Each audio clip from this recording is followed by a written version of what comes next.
Tonight, we're going to walk the cold, foggy streets of Victorian London alongside a lamplighter named Thomas Webb, whose entire evening consists of lighting the same gas lamps in the same order, night after night.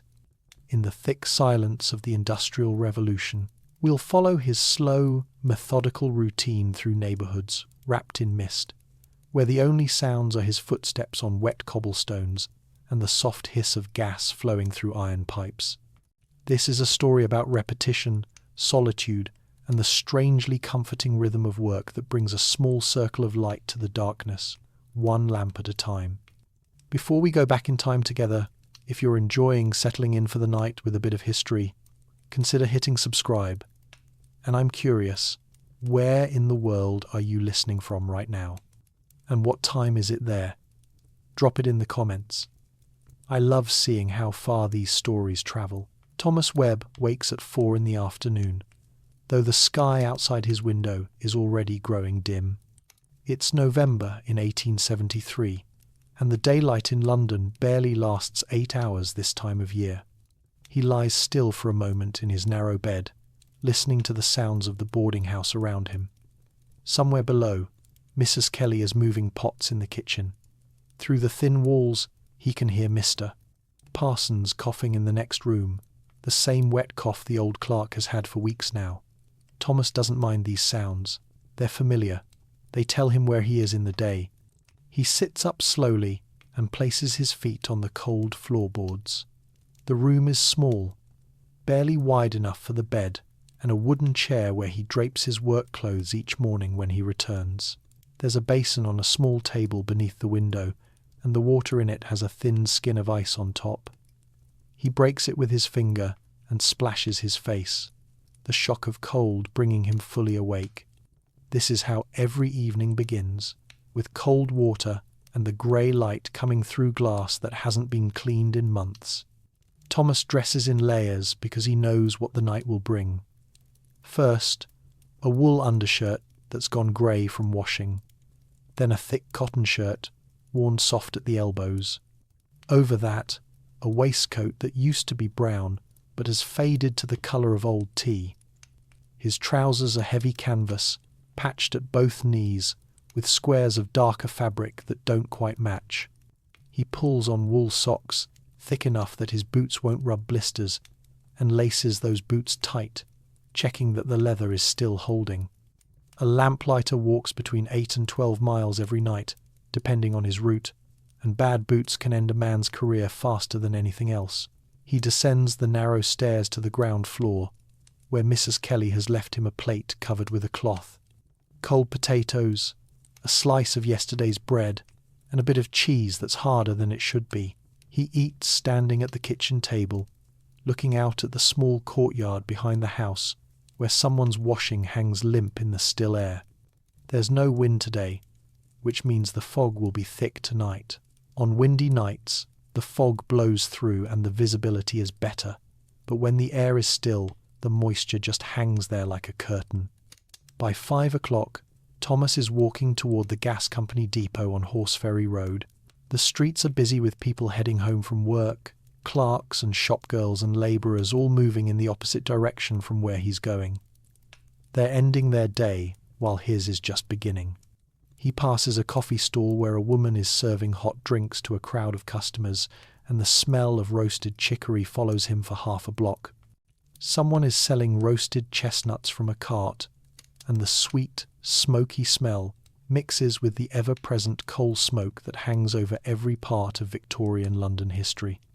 The depot is a long brick building with barred windows and a yard where the maintenance crew stores ladders and spare parts during the day. Thomas enters through the side door and finds his lighting pole already waiting for him, leaning against the wall where he left it this morning. The pole is made of ash wood, smooth from years of handling, and it's exactly 10 feet long. At the top end, there's a brass mechanism that took Thomas weeks to learn how to operate properly when he first started this job 7 years ago. The mechanism is actually quite simple, though it looks complicated to anyone who hasn't used one. There's a small hook that can catch and turn the valve on a gas lamp, and there's a pilot light housed in a wire cage that burns continuously throughout the shift. The pilot light runs on a small reservoir of lamp oil that Thomas fills from a can he keeps in the depot.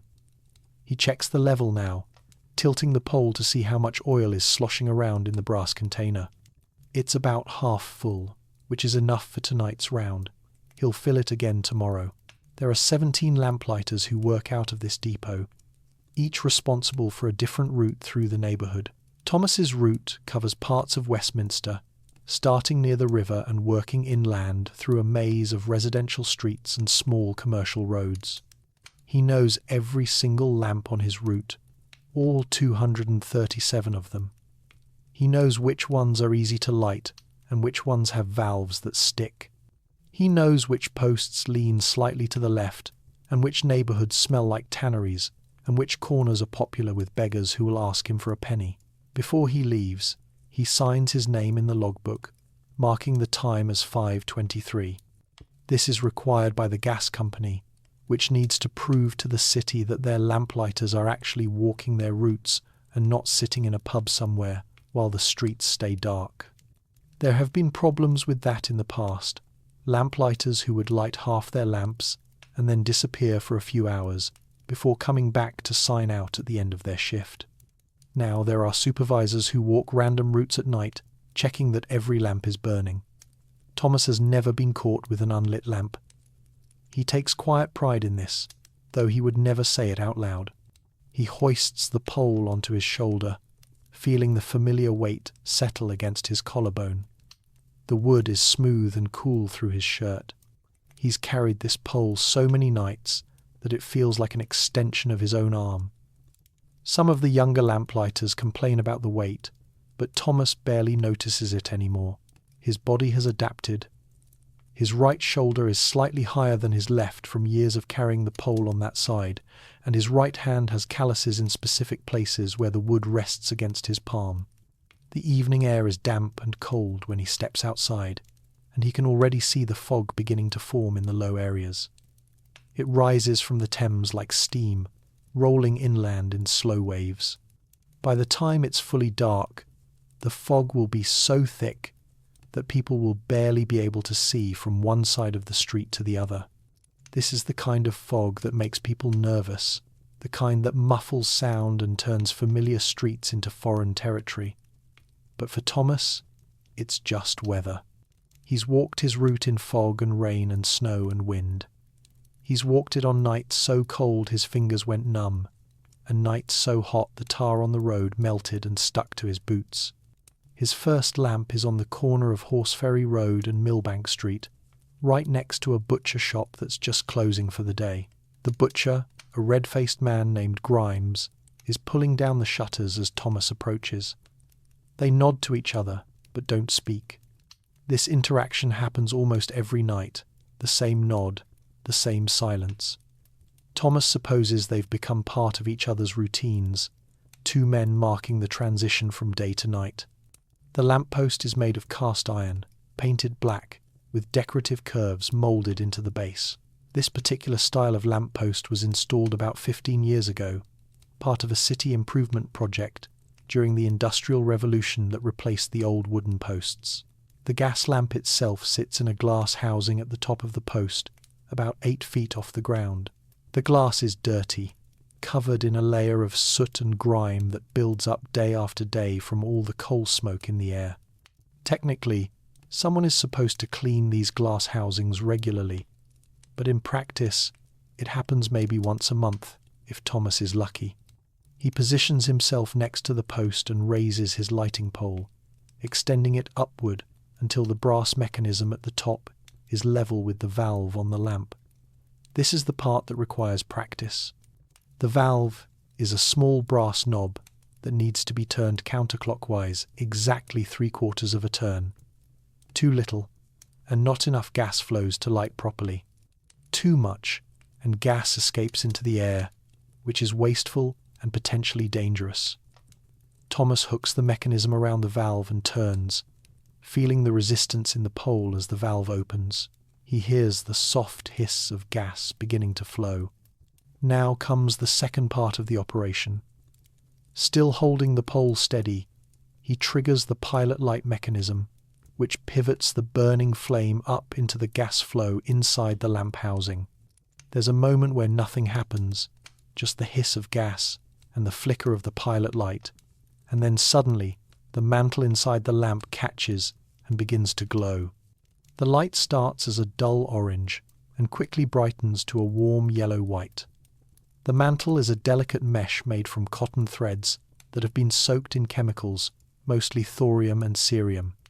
When heated by the burning gas, these chemicals produce a bright, steady light, much more efficient than an open flame. Thomas lowers his pole and steps back to check his work. The lamp is burning properly, casting a circle of light about 20 feet in diameter. In clear weather, this light would be sharp and distinct, but tonight it creates a soft glow in the gathering fog, like a small moon trying to shine through clouds. He can see moths already beginning to gather around the glass housing, attracted to the brightness. By midnight, there will be dozens of them, and in the morning, their small bodies will be scattered on the ground beneath the post. He moves on to the next lamp, which is 50 paces down Millbank Street on the opposite side of the road. The gas lamps in Victorian London history are spaced according to a specific formula worked out by engineers. In commercial areas and main thoroughfares, the lamps are placed every 30 yards. In residential areas, they're spaced every 40 yards. In the poorest neighbourhoods, there might be only one lamp per block, or sometimes none at all. Thomas's route is mostly residential with a few commercial streets mixed in, so his spacing varies. The second lamp lights just as easily as the first. Thomas has developed a rhythm over the years, a specific sequence of movements that he can perform almost without thinking. Approach the post. Position himself. Raise the pole. Hook the valve. Turn. Trigger the pilot. Wait for ignition. Lower the pole. Check the light. Move on.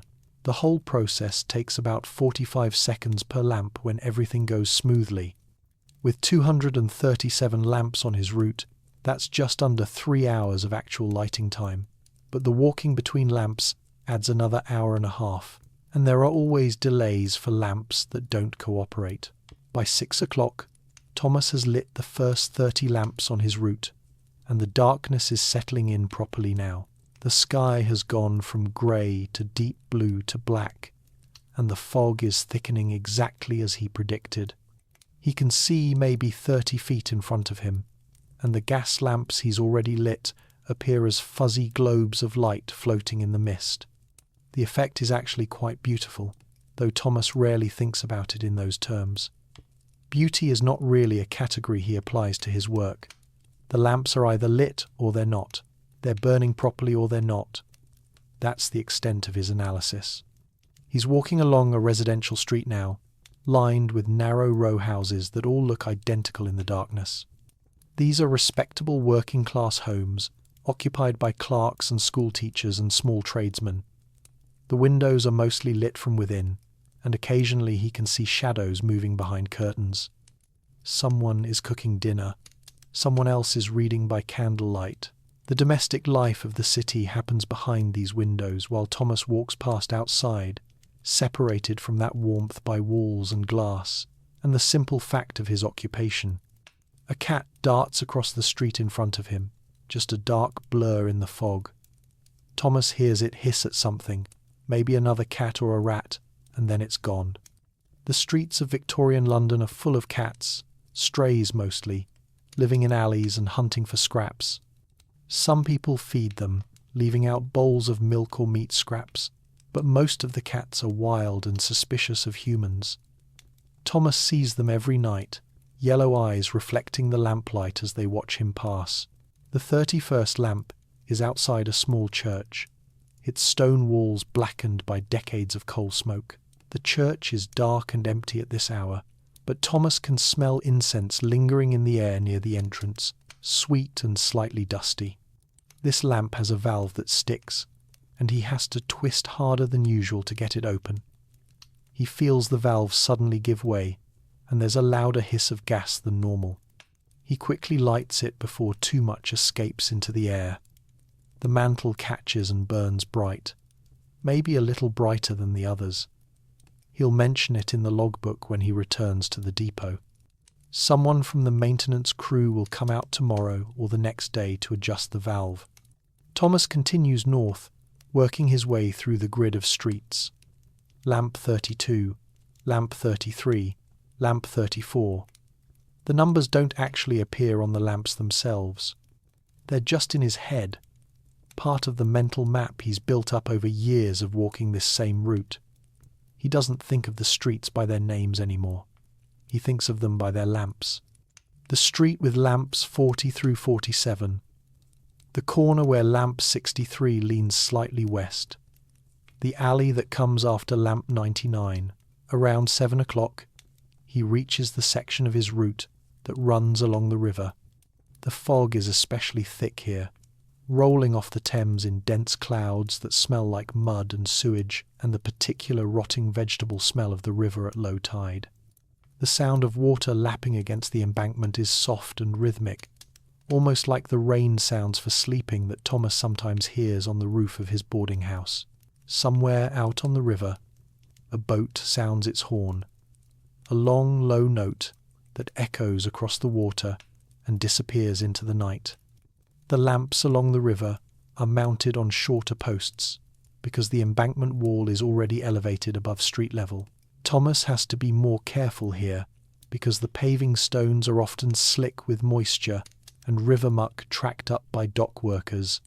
He's seen more than one person slip and fall on these stones, and a fall while carrying a 10-foot pole with an open flame could be dangerous.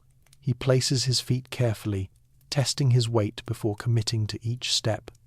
Lamp 58 is directly across from a pub called the Anchor and Hope. Even though it's early evening, there are already a dozen men inside, their voices carrying out into the street every time the door opens. Thomas can smell beer and tobacco smoke and the vinegar tang of pickled eggs. Someone inside is laughing, a loud, braying laugh that cuts through the fog. The door opens again, and a man stumbles out, clearly already drunk. He sees Thomas and tries to say something, but his words are slurred and incomprehensible. Thomas nods politely and moves on.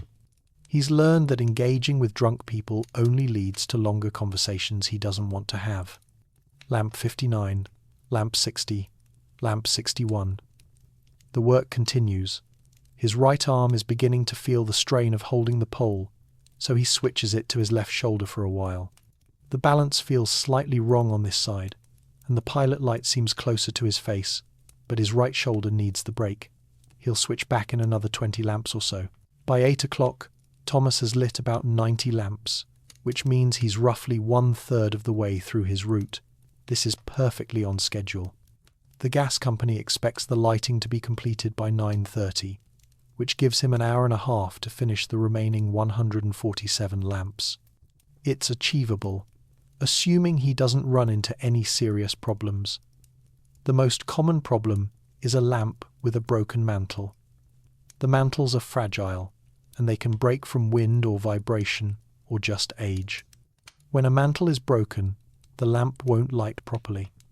It will either not light at all, or it will light but produce a weak, flickering flame that's barely better than darkness. When this happens, Thomas is supposed to mark the location in his memory and report it at the depot so maintenance can replace the mantle the next day. He's walking through a more commercial area now, past shop fronts that are closed and shuttered for the night. A bakery, a tailor, a shop that sells buttons and thread, a tobacconist, a shop with no sign that Thomas thinks might sell used books. During the day, these streets are crowded with shoppers and errand boys and delivery carts, but at night they're empty and quiet. The only sound is Thomas's footsteps and the periodic hiss of each lamp as he lights it.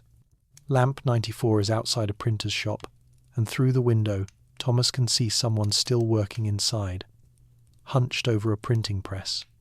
The worker's face is illuminated by candlelight, and his hands are moving quickly, setting type into a frame. Thomas wonders what he's printing. A newspaper? A poster? Someone's wedding invitations? The thought passes through his mind, and then disappears. He's not really curious. He's just noting details the way he always does, filing away small observations about the world that passes by him night after night. The fog is so thick now that Thomas can barely see from one lamp to the next. He navigates partly by memory and partly by counting his steps. 50 paces from lamp 94 to lamp 95. 45 paces from lamp 95 to lamp 96. His feet know these distances even when his eyes can't see the next post. This is what 7 years on the same route does to a person. The geography becomes physical knowledge, stored in muscles and bones. Lamp 100 is at an intersection where 2 major streets cross, and this one is mounted on a taller post because it needs to illuminate a larger area. Thomas has to extend his pole as far as it will reach to engage with the valve. He can barely see the mechanism in the fog and darkness, and he has to work more by feel than by sight. The valve turns. The gas flows. The pilot light ignites the mantle. The familiar sequence completes itself. Around 9 o'clock, a light rain begins to fall, so fine it's almost a mist. Thomas feels it on his face, cold and soft. This is typical weather for November in life in Victorian times. It's either fog or rain or both, sometimes for weeks on end. The rain makes the cobblestones even more slippery, and the water begins to bead on his wool coat, which is not quite waterproof but water-resistant enough to keep him mostly dry. The rain has a smell to it, metallic and slightly sour from all the coal smoke in the air. When it rains in London, the water washes soot out of the sky, and everything gets covered in a thin layer of black grime. The rain also creates a particular sound on the cobblestones, a soft pattering that mixes with the hiss of the gas lamps. Some people might find this relaxing history documentary of sound quite soothing, but Thomas is too focused on his work to really notice. He's thinking about the lamps. He's thinking about his pace. He's calculating whether he'll finish on time or whether he needs to speed up slightly. Lamp 120 is outside a school, its windows dark and empty. During the day, this street is full of children, shouting and playing and fighting and crying. But at night, it's silent. Thomas can see the school's small yard through the iron fence, empty except for a few puddles reflecting lamplight. He wonders vaguely what it would be like to work during the day, to see the sun and interact with people and eat lunch at normal hours. But he's been a night worker for so long that he can barely imagine it. His body clock has completely flipped. He's wide awake right now, but if someone tried to keep him up at noon, he'd be exhausted. The route turns east now, heading into a slightly rougher neighbourhood where the houses are smaller and more run down. The lamps here are spaced further apart, and some of the streets are unpaved, just hard-packed dirt that turns to mud when it rains. Thomas's boots sink slightly into the mud as he walks, making soft sucking sounds with each step. He has to be more careful with his footing here. A twisted ankle would be a serious problem. Lamp 135 is at the entrance to an alley, and when Thomas raises his pole to light it, he sees movement in the darkness beyond. Someone is sleeping in the alley, huddled under a pile of rags. This is common in this part of town. There are people who have nowhere else to go, so they sleep in alleys and doorways and under bridges. Thomas lights the lamp without disturbing whoever is sleeping there. The light spreads into the alley entrance, but the person doesn't move. They're either deeply asleep or they've learned to ignore the lamplighter's nightly routine. By 9:30, Thomas has lit 160 lamps. He's running slightly behind schedule, but not badly. He picks up his pace a bit, taking longer strides between posts. The rain has stopped, but everything is wet now, and the fog seems to have absorbed the moisture and grown even thicker. Thomas can see his breath in the lamplight, small clouds of vapour that hang in the air for a moment before dissipating. Lamp 170 is at the corner where a woman usually stands selling flowers during the day. Her basket is gone now, but Thomas can see a few crushed petals on the ground, trampled into the mud. The lamp here has been giving him trouble for weeks. The valve is loose, and sometimes it won't close properly, which means gas keeps flowing even after the lamp is lit. He's reported this multiple times, but the maintenance crew is always backlogged. There are thousands of lamps across London, and the crew is always busy. He lights the lamp and checks the valve, trying to tighten it manually. It seems to hold, but he makes a mental note to check it again tomorrow night. If it's still leaking, he'll report it again, more urgently this time. Gas leaks are not just wasteful, they're dangerous. An accumulation of gas can ignite from a spark or an open flame, causing an explosion. It doesn't happen often, but when it does, people get hurt. The route continues through several more residential streets. Lamp 180, lamp 190. Thomas's right shoulder is aching again, and his feet are starting to feel the miles.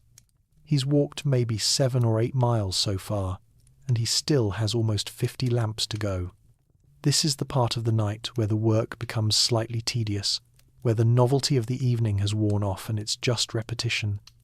Raise the pole, hook the valve, turn, light, lower the pole, walk, repeat.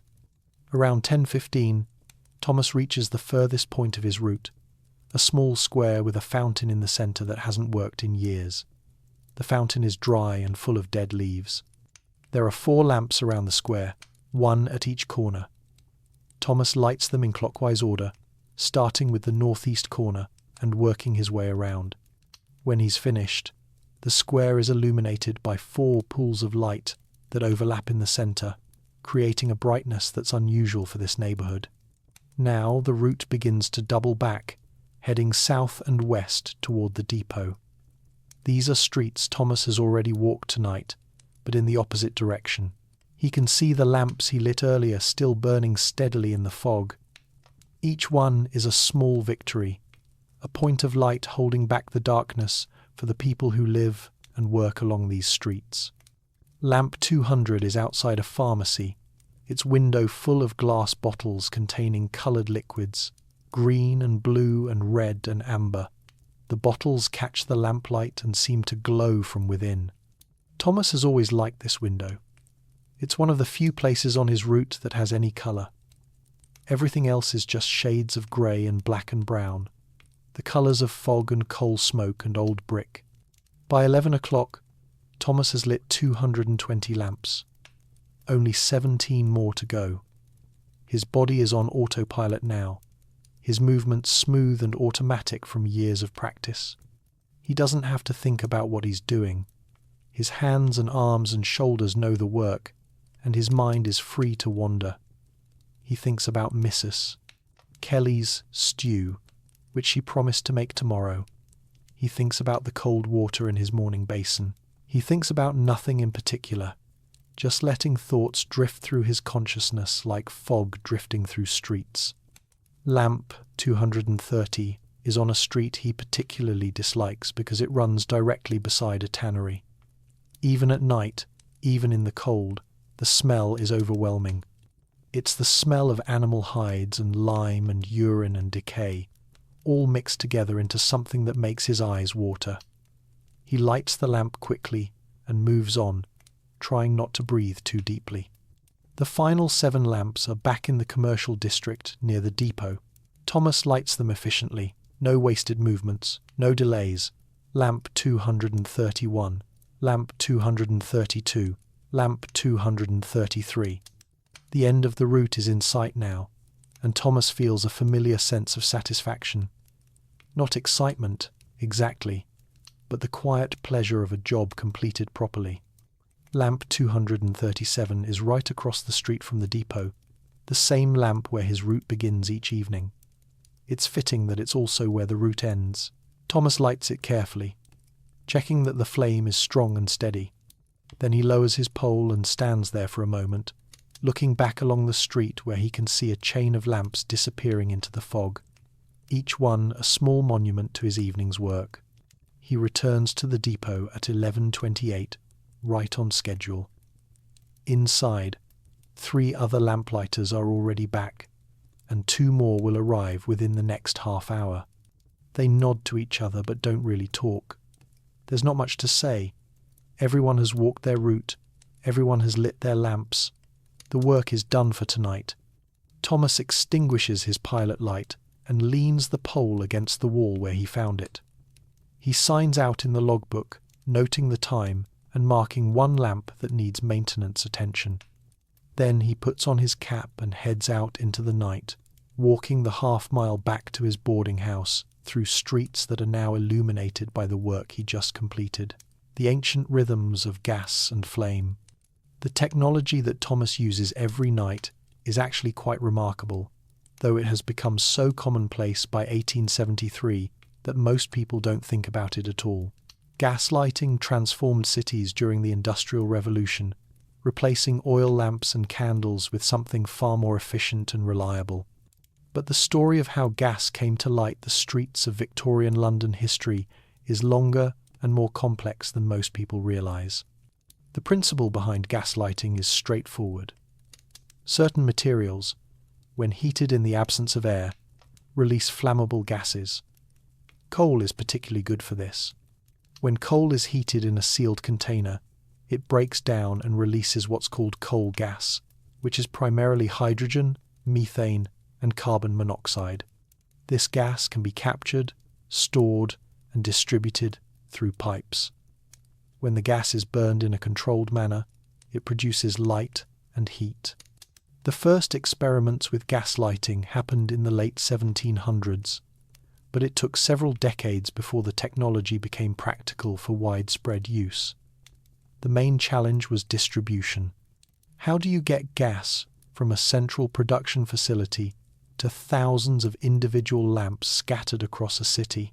The answer was an extensive network of underground pipes, an infrastructure project that took years to complete and cost enormous amounts of money. London began installing gas street lamps in the early 1800s. The first streets to receive gas lighting were in the wealthy neighbourhoods, naturally. The technology then spread gradually to commercial districts and middle-class residential areas.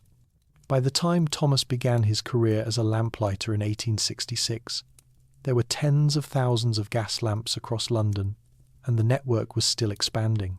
The gas itself is produced at gasworks, large industrial facilities located on the outskirts of the city. At these gasworks, coal is loaded into huge iron vessels called retorts.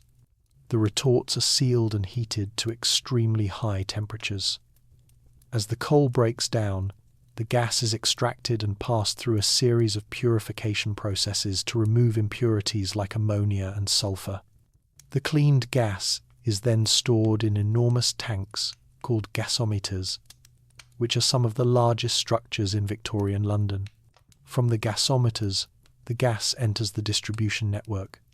This network is a marvel of engineering, consisting of thousands of miles of iron pipes buried beneath the streets. The pipes vary in size depending on how much gas they need to carry. Main distribution pipes might be a foot in diameter, while the pipes that feed individual lamps are only an inch or 2 wide. The entire network is maintained at a specific pressure, high enough to push gas through the system but not so high that it causes leaks or explosions. Each gas lamp is connected to this network through a small pipe that rises from underground and enters the lamp post. Inside the post, there's a valve that controls the flow of gas to the lamp itself. This is the valve that Thomas turns every evening with his lighting pole. When he opens the valve, gas flows up into the lamp housing and encounters the mantle, which is where the actual light is produced. The mantle is one of the most important innovations in gas lighting. Early gas lamps simply burned the gas in an open flame, which produced light but not very much of it.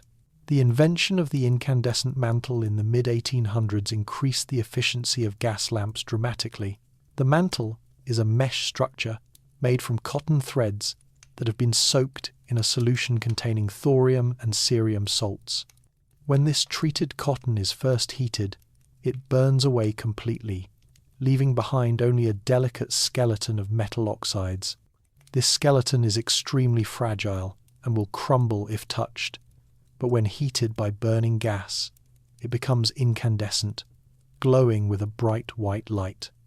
The mantles that Thomas relies on every night were probably manufactured in a factory somewhere in the industrial Midlands, produced by workers who soaked cotton mesh in chemical baths and then hung them to dry. These mantles would have been shipped to London by train, packaged carefully to prevent breakage. The maintenance crew at Thomas's depot keeps a supply of replacement mantles on hand, and they spend most of their days travelling from lamp to lamp, replacing broken mantles and adjusting valves and cleaning glass housings. The glass housings themselves serve multiple purposes. They protect the mantle from wind and rain, which could extinguish the flame or damage the fragile metal oxide structure. They also direct the light downward toward the street, rather than letting it scatter in all directions. The glass is usually clear, but sometimes it's frosted or textured to diffuse the light more evenly. Over time, the glass gets coated with soot and grime from coal smoke and dust, which gradually reduces the amount of light the lamp produces. This is why regular cleaning is important, though as Thomas knows, it doesn't happen as often as it should. The amount of gas consumed by each lamp varies depending on its size and design, but a typical street lamp might burn about 4 cubic feet of gas per hour. With 237 lamps on his route, and each lamp burning for approximately 12 hours per night, Thomas's route alone accounts for over 10,000 cubic feet of gas every night.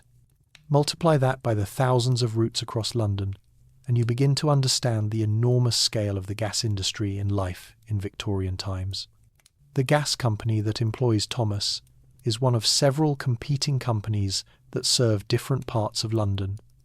These companies are private businesses, though they're heavily regulated by the city government.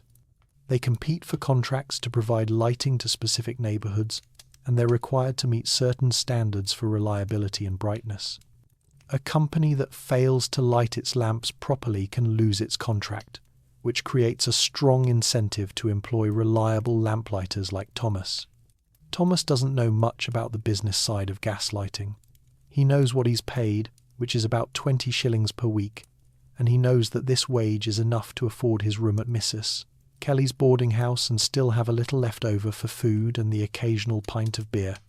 He knows that his supervisor is a man named Crawford, who mostly stays in an office at the depot and reviews the logbooks each morning. He knows that somewhere above Crawford there are managers and accountants and investors, but these people exist in a world completely separate from the fog and wet cobblestones of Thomas's nightly routine. What Thomas does know, intimately and completely, is the physical reality of gas lighting. He knows the sound that gas makes when it flows through a valve, a soft hissing like a whispered secret. He knows the smell of the gas, slightly sweet and slightly rotten at the same time. A smell that means danger if it's too strong because accumulated gas can explode. He knows the exact angle at which to hold his pole so that the pilot light will ignite the mantle without wasting time or gas. He knows which lamps light easily and which ones require patience and skill. He also knows the rhythms of the gas flow itself. The pressure in the distribution network isn't constant throughout the night. It's highest in the early evening when the lamps are first lit and industrial users are still operating. As the night progresses and factories shut down, the pressure drops slightly. By early morning, when most people are asleep, the pressure is at its lowest point. These variations are subtle, barely noticeable to most people, but Thomas can feel them in the way the gas flows when he opens each valve. A strong flow means good pressure. A weak flow might mean a problem somewhere in the network, or it might just mean that demand is high elsewhere in the system. The mantles themselves have their own rhythms. A new mantle burns bright and steady, producing a clean white light. As the mantle ages, it gradually becomes less efficient. The metal oxide structure develops tiny cracks and weak points. The light becomes slightly yellower, slightly dimmer. Eventually, the mantle breaks completely, either from wind or vibration or simply from fatigue. A well-maintained mantle might last several weeks. A mantle in a location that's exposed to wind and weather might need to be replaced every few days. Thomas has learned to recognize the signs of a failing mantle. The light will flicker slightly, or it will seem less bright than the neighbouring lamps. Sometimes there's a change in the sound of the gas burning, a slight popping or hissing that indicates the mantle is damaged. When he notices these signs, he makes a note in his mental map of the route, and he mentions it when he returns to the depot. The maintenance crew will take care of it, eventually. The pilot light that Thomas carries at the top of his pole is a miniature gas lamp in its own right. It burns lamp oil, not gas, because lamp oil is easier to carry and control. The flame is tiny, no bigger than the flame on a candle, but it's protected by a wire cage that prevents wind from extinguishing it. Thomas checks this flame periodically throughout the night, making sure it's still burning. If it ever goes out, he would have to return to the depot to relight it, which would delay his entire route. The ash wood pole itself is chosen for specific properties. Ash is strong but lightweight, and it has a natural flexibility that allows the pole to bend slightly without breaking. This flexibility is important because Thomas often has to extend the pole at angles, reaching around obstacles or working with lamps that aren't perfectly positioned.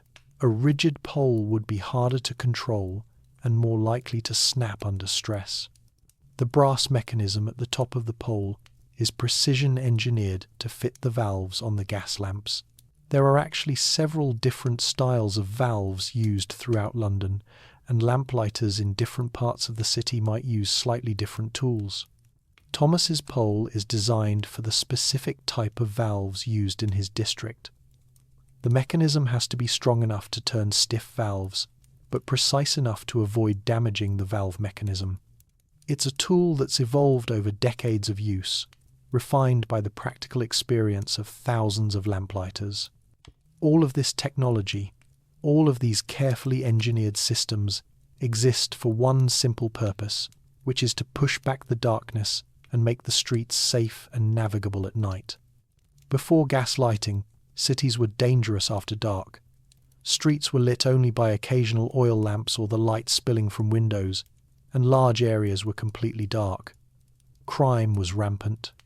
People were afraid to go out at night unless absolutely necessary. Gaslighting changed that. It made cities safer and more active. Businesses could stay open later. People could walk home from work without fear. The rhythm of urban life extended deeper into the night. In this sense, Thomas's job is more important than it might appear. He's not just lighting lamps. He's maintaining the infrastructure that allows modern city life to function. Not that Thomas thinks about it in these grand terms. For him, it's just work. It's a job that needs to be done, and he does it competently and reliably, night after night, year after year. The philosophical implications of gaslighting are for other people to consider. Thomas is concerned with more immediate matters, like whether his boots will hold up through another winter, and whether lamp 170's valve can be fixed before it becomes a serious problem. The architecture of darkness and light. The streets that Thomas walks each night are not random. They're carefully organised according to a logic that has evolved over centuries. Victorian London history is built on top of medieval London, which was built on top of Roman London, and traces of all these different eras exist in the layout of streets and the placement of buildings. Understanding this geography helps explain why Thomas's route takes the particular shape it does, and why certain streets have more lamps than others. The oldest parts of London follow the winding, irregular patterns of medieval city planning. These streets curve and intersect at odd angles. They're narrow, often barely wide enough for two carts to pass each other. The buildings press close on either side, creating canyons of brick and stone that block out natural light even during the day. These medieval streets are challenging for a lamplighter because the lamps have to be placed carefully to ensure that light reaches all the dark corners and alleys. The newer parts of the city, developed during the Georgian and Victorian eras, follow more rational grid patterns. These streets are wider and straighter, laid out by developers who were thinking about traffic flow and property values. The buildings are set back slightly from the street, and there's often space for small front gardens or iron railings.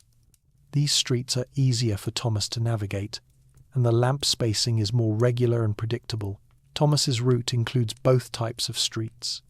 He walks through old winding lanes where the buildings lean toward each other overhead, creating a tunnel-like effect.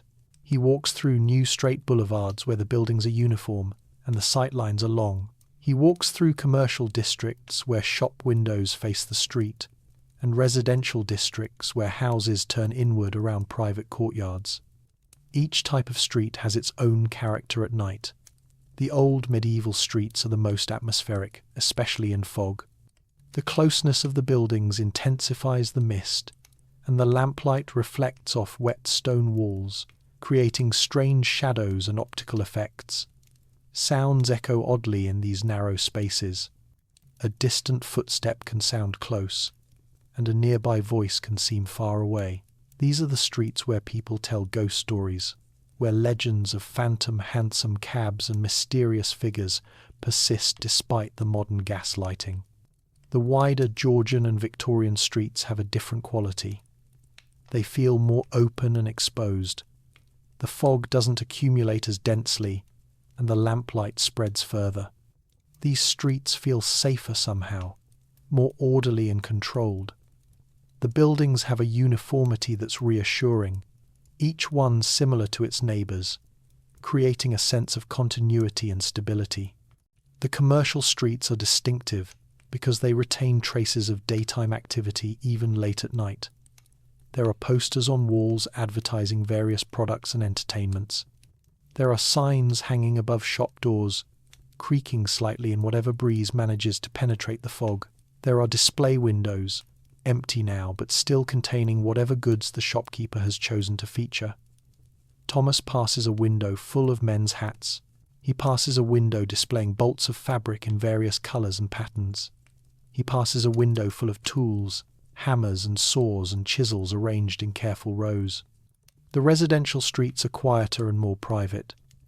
The houses have curtains or shutters covering the windows, hiding the domestic life within.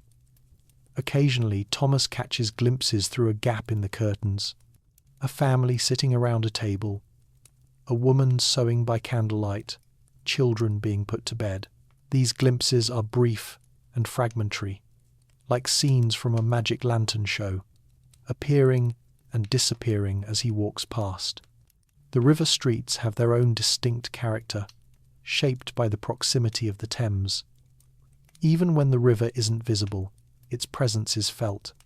There's the smell of water and mud. There's the sound of boats and the occasional foghorn. There's a different quality to the air, heavier and damper. The buildings near the river tend to be more industrial. Warehouses and factories and dockyards, places where goods arrive and depart, where the commerce of the empire flows through on its way to and from the rest of the world. Thomas sometimes wonders about those goods. The tea from India, the cotton from America, the wool from Australia, the timber from Canada. All of it comes through these dockyards, carried by ships that navigate by the light of harbour lamps, not so different from the ones Thomas lights each night. In a sense, the gas lamps are part of a global network of light, all working together to keep commerce flowing and cities functioning. But that's an abstract thought, and Thomas deals in concrete realities. What matters to him is that the river streets are more dangerous in terms of footing. The paving stones are irregular and often slick with organic matter. There are gaps where stones have come loose and haven't been replaced. There are places where the street slopes unexpectedly toward a drain or a gap in the embankment. Thomas has to watch his step constantly in these areas. The architecture of the lampposts themselves varies from street to street. In wealthy neighbourhoods, the posts are ornate, cast with decorative patterns of leaves and flowers and geometric designs. These are lampposts as public art, designed to beautify the streetscape as well as provide illumination. The ironwork is painted black and maintained in good condition, and the lamp housings are polished brass. In poorer neighbourhoods, The lampposts are purely functional. Plain iron posts with no decoration, painted black or sometimes left to rust. The lamp housings are simple glass boxes with no ornamental details. Some of these posts lean slightly, their foundations having shifted over years of frost and traffic vibration. Some have damage from collisions with carts or from children climbing on them. Thomas knows every single one of these posts individually. He knows the one on Hartley Street that has a crack in the base. He knows the one on Morrison Lane that's slightly shorter than the others because it was replaced after a cart knocked it down and they installed the wrong size. He knows the one outside the bakery on Winchester Road that has a particularly smooth finish because the baker's wife polishes it every week for reasons no one quite understands. These details might seem trivial, but they're part of the mental map that allows Thomas to navigate his route, even in conditions of near-zero visibility. When the fog is so thick that he can't see more than a few feet, these details become crucial. The smooth post means he's at Winchester Road. The short post means he's on Morrison Lane. The lamp with the brass housing that's slightly tarnished on the left side means he's approaching the church on Pemberton Street. The geography of sound also matters. Different streets have different acoustic properties.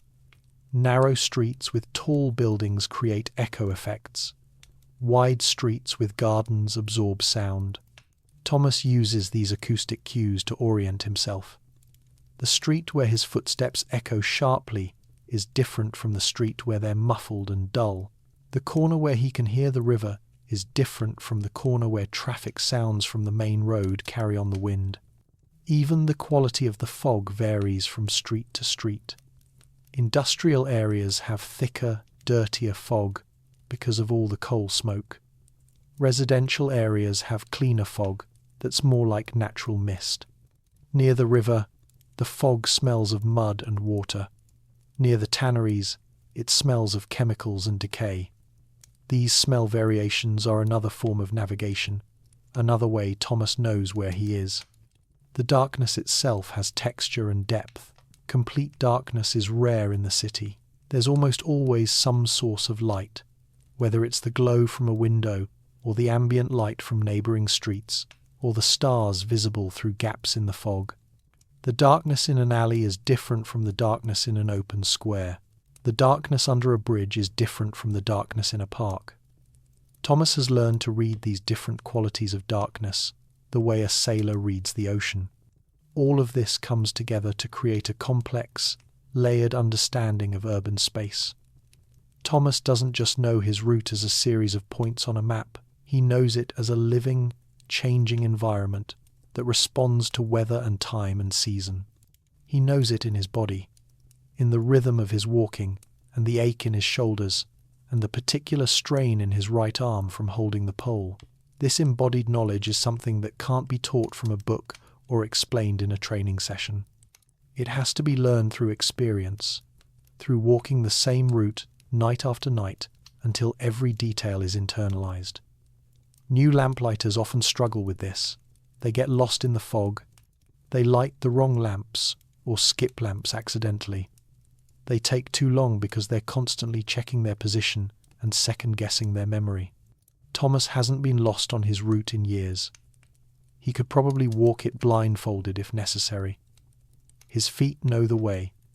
His hands know when to raise the pole and when to lower it. His body has absorbed the route so completely that conscious thought is barely necessary. This leaves his mind free to wander, to think about other things or to think about nothing at all, while his body completes the work automatically. This is what 7 years on the same route does to a person. It creates a merger between the worker and the work, between the man and the geography he serves. Thomas has become, in some sense, part of the infrastructure of Victorian London. He's as reliable and necessary as the gas pipes underground or the lamp posts on every corner. The city depends on him, even though no one except his supervisor knows his name. The Society of Silence and Solitude. The work of a lamplighter is fundamentally solitary. Thomas spends his entire shift alone, walking through streets where everyone else is either at home or in public houses, or already asleep. He rarely speaks to anyone. He rarely interacts with another human being in any meaningful way. This isolation is simply part of the job, as fundamental as the lighting pole or the route itself. For some people, this isolation would be unbearable. Humans are social creatures. We need connection and conversation and the presence of others. But Thomas has adapted to the solitude. He's become comfortable with his own company. The silence of the streets at night is no longer uncomfortable. It's simply the natural state of his working environment. This doesn't mean he's completely alone. The city is never truly empty. There are always other night workers, other people whose schedules have flipped them into the darkness. Thomas sees them occasionally, though rarely to speak to. A night watchman outside a warehouse, sitting on a stool and smoking a pipe. A group of dock workers unloading a late shipment, their voices carrying across the water. A policeman walking his beat, nodding to Thomas as they pass each other. A prostitute standing in a doorway, waiting for customers who are increasingly scarce as the night grows late. These encounters are usually brief and wordless. A nod, maybe a mumbled greeting, and then both parties continue on their separate ways. There's an understanding among night workers that conversation is not expected. Everyone is focused on their own work, their own route, their own survival through the long hours of darkness. Occasionally, Thomas encounters other lamplighters whose routes intersect with his. There are specific street corners where two routes meet, and if the timing is right, both lamplighters will arrive at the same moment. When this happens, there might be a brief exchange. "How's your route tonight? Any problems? Did you hear about Jenkins who got pneumonia and has been out for 2 weeks?" The conversation rarely lasts more than a minute or two. Both men have work to complete, and lingering would only put them behind schedule. There's a hierarchy among lamplighters based primarily on seniority. The men who've been doing this work for decades are respected, though respect is shown more through silence than through any overt acknowledgement. Thomas, with his 7 years of experience, occupies a middle position in this hierarchy. He's no longer a novice, but he's not one of the veterans either. The veterans are men like Morrison, who's been lighting lamps for 23 years, or Fletcher, who started this work in 1851 and remembers when many streets still used oil lamps instead of gas. These veterans have a particular quality to them. They move with absolute efficiency, no wasted motion, no unnecessary steps. Their faces are weather-beaten and expressionless. They rarely complain about anything. Rain, fog, cold, wind, it's all the same to them. They simply do the work, night after night, with a consistency that's almost mechanical. Thomas sometimes wonders if he'll become like them eventually. Will another 15 years of this work strip away his remaining capacity for emotion or surprise? Will he become one of those men who seems more like a piece of the city's machinery than a human being?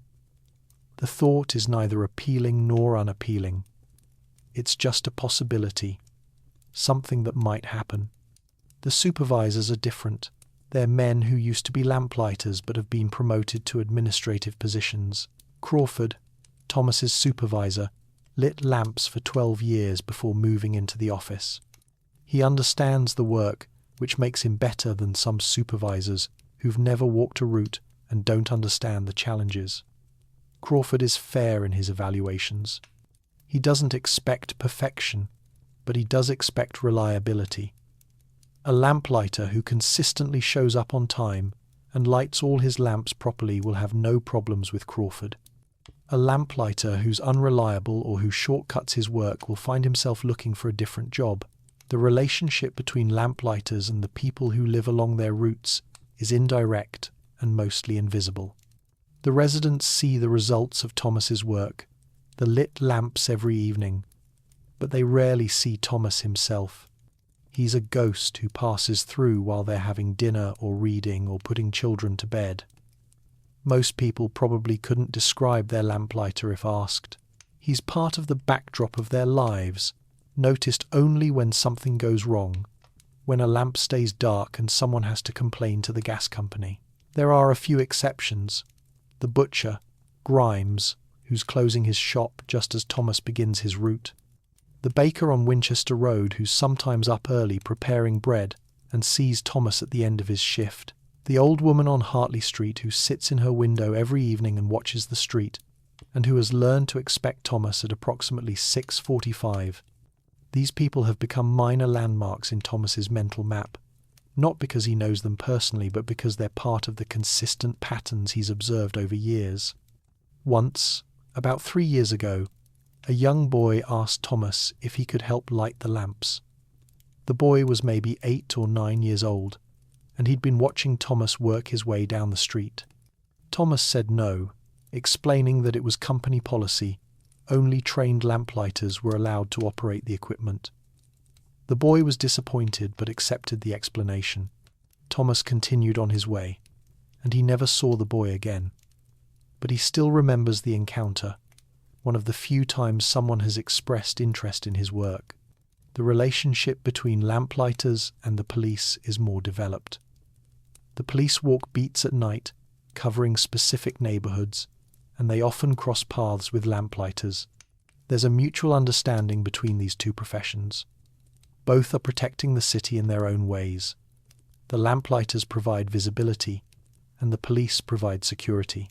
Sometimes a policeman will ask a lamplighter if he's seen anything unusual on his route. A broken window, a suspicious person, signs of a burglary. Thomas has occasionally provided such information, though most nights there's nothing to report. The streets are quiet, people are at home, nothing happens. The Society of Night Workers has its own unwritten rules. You don't ask too many questions about someone's personal life. You don't criticize someone's work unless they've done something egregiously wrong. You help out if someone is in genuine trouble, but you don't interfere otherwise. You maintain a certain distance, a respectful separation that acknowledges everyone's need for privacy and autonomy. This culture of solitude extends to the depot itself. When lamplighters gather at the beginning and end of their shifts, there's not much conversation. Men sign in, collect their equipment, and leave. They return, sign out, and go home. Occasionally there might be a brief discussion about a maintenance issue or a change in the route, but mostly it's silence. Everyone is thinking about the work ahead or the sleep waiting after. Thomas doesn't mind this silence. He's not particularly talkative by nature. He doesn't have strong opinions about politics or religion or any of the other topics that people argue about in public houses. He's not interested in gossip or scandal. His world is narrow and focused. Work, sleep, eat, work. This routine is enough for him. He does sometimes wonder what it would be like to have a different kind of job, one that involves more human interaction. A shop clerk who talks to customers all day, a foreman who manages a crew of workers, a teacher standing in front of a classroom. These jobs seem exhausting to him. All that talking, all that social performance, all that need to be aware of what other people are thinking and feeling. Thomas's work allows him to avoid all of that. He doesn't have to perform. He doesn't have to manage anyone's expectations or feelings. He just has to light the lamps. There's a purity to this. The work has clear success criteria. Either the lamps are lit or they're not. Either he completes his route on time or he doesn't. There's no ambiguity. No need to interpret social cues or navigate complex interpersonal dynamics.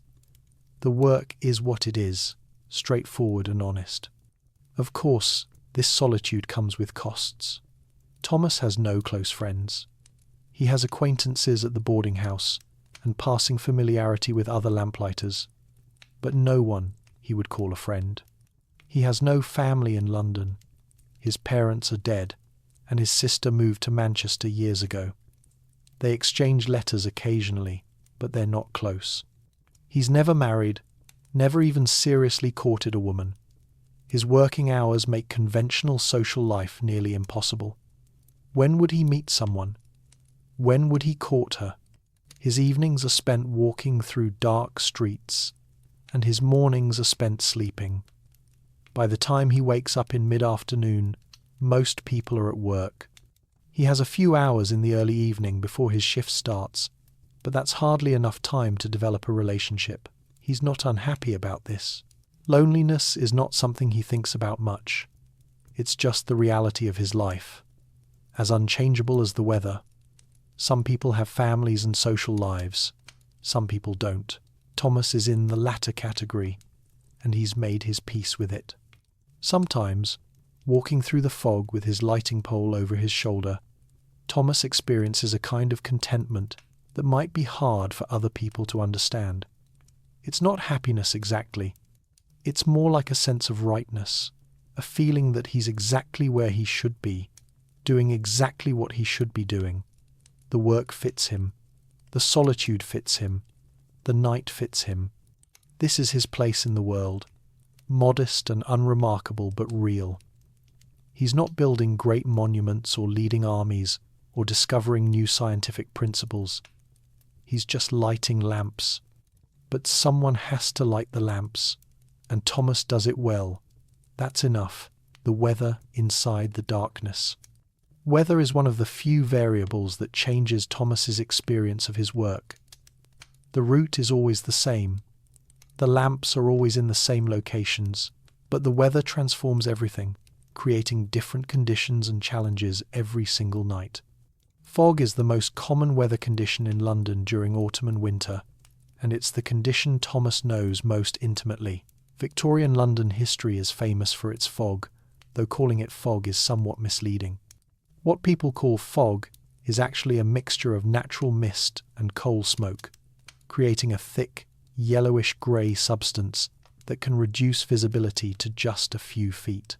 In the worst cases, these pea soup fogs can bring the entire city to a standstill, making travel impossible and creating dangerous conditions for everyone.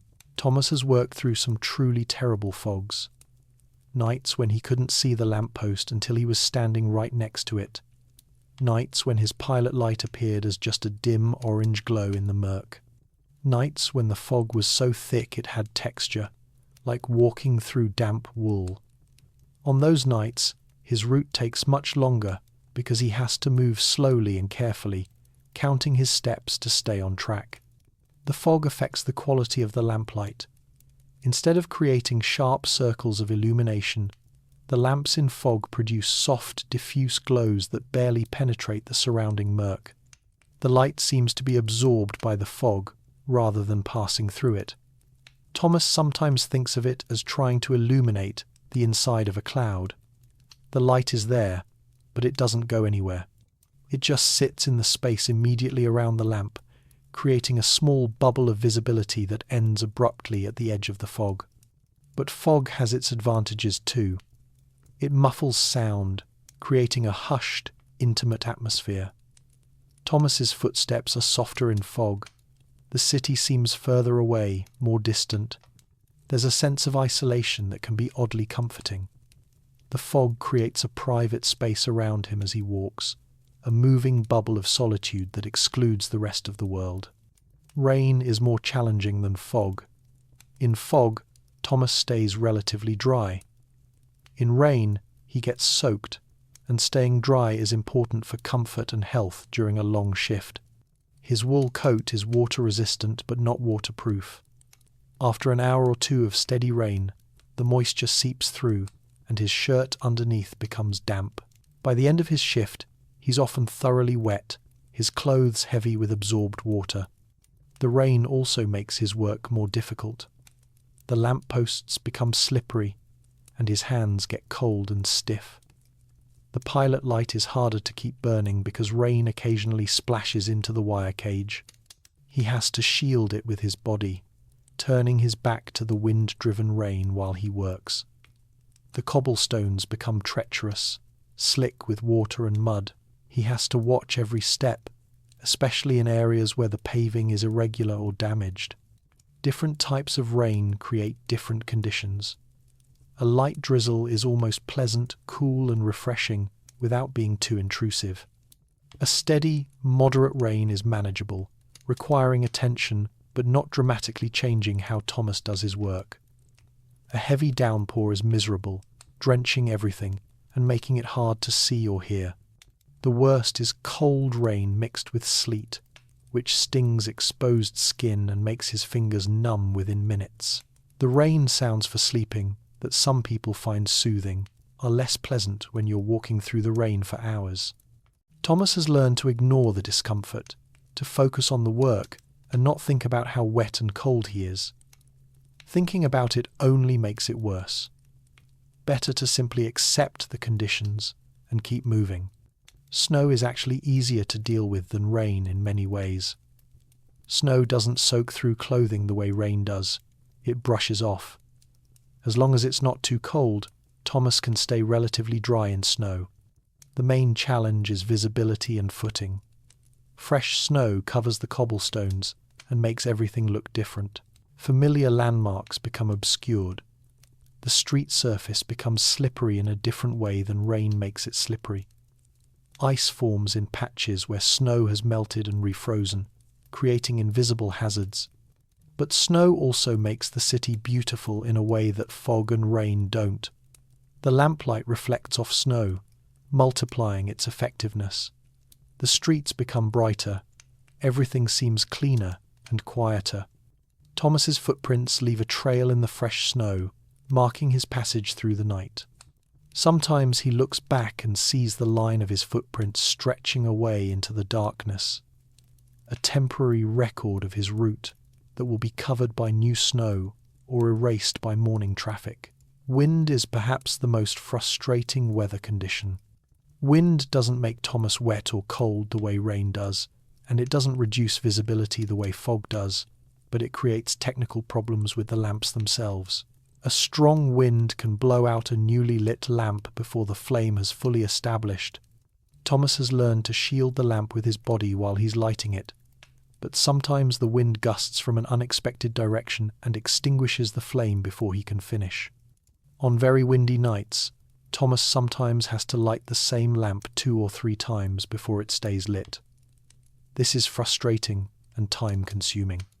It also wastes gas, which would concern him more if he was responsible for the cost. Wind also affects the mantles, causing them to vibrate and increasing the chance they'll break. After a windy night, the maintenance crew often has to replace multiple mantles along Thomas's route. The wind changes the soundscape of the city. It carries noises from far away and masks nearby sounds. Thomas might hear a church bell from a mile away, clear as if it was just around the corner, while being unable to hear someone shouting from across the street. Wind makes the city feel more alive and active, even when the streets are empty. Signs creak, shutters rattle, trees rustle and scrape against buildings. All these sounds create an impression of movement and presence that's absent on still nights. Different seasons bring different combinations of weather. Autumn nights are often foggy and damp, with temperatures just above freezing. Winter nights can be extremely cold, with frost forming on every surface and the lamplighter's breath turning to ice crystals in the air. Spring brings rain, sometimes mixed with snow, and unpredictable temperature swings. Summer nights are the most pleasant, with mild temperatures and longer twilight, though summer also brings thunderstorms that can be dramatic and dangerous. Thomas has worked through all of it. He's lit lamps in fog so thick he couldn't see his own hands. He's worked through rainstorms that flooded the streets and made the sewers overflow. He's worked through snowstorms that left drifts 2 feet deep by morning. He's worked through heat waves that made the work seem almost pleasant compared to winter's harshness. He's worked through thunderstorms, though he's always nervous when there's lightning nearby. Gas and lightning don't mix well, and there have been cases of lamplighters being injured or killed by lightning strikes. The weather affects more than just the technical aspects of his work. It affects his mood and energy level. On clear, mild nights, the work feels easier, and Thomas often finishes his route with energy to spare. On cold, wet nights, every lamp feels like an effort, and he's exhausted by the time he returns to the depot. The weather gets into his bones, literally. Thomas has developed a touch of arthritis in his right shoulder, probably from years of carrying the pole in all kinds of conditions. On damp nights, the joint aches constantly, a dull pain that he's learned to ignore but never quite forgets. The gas company doesn't make allowances for weather. The lamps must be lit regardless of conditions. There's no option to call in sick because it's raining or snowing. The city depends on the lamps.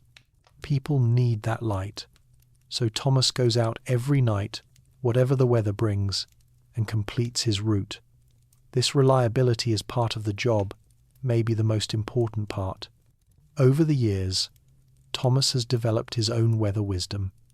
He can feel a rainstorm coming hours before it arrives, something about the pressure in the air or the quality of the wind. He can tell the difference between a fog that will burn off quickly and one that will last all night. He knows that the coldest nights are the ones with clear skies and no wind, when the heat radiates away and temperatures plummet. He knows that snow is most likely when temperatures are just below freezing, and that the worst ice forms when rain falls on frozen ground. This knowledge is practical rather than scientific.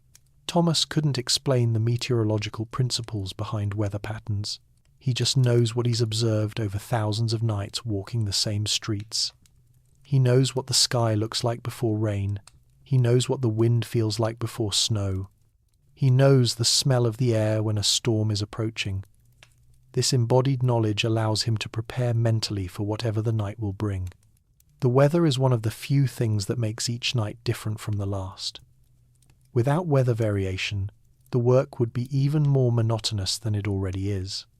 The changing conditions create small challenges and variations that keep Thomas engaged with the work.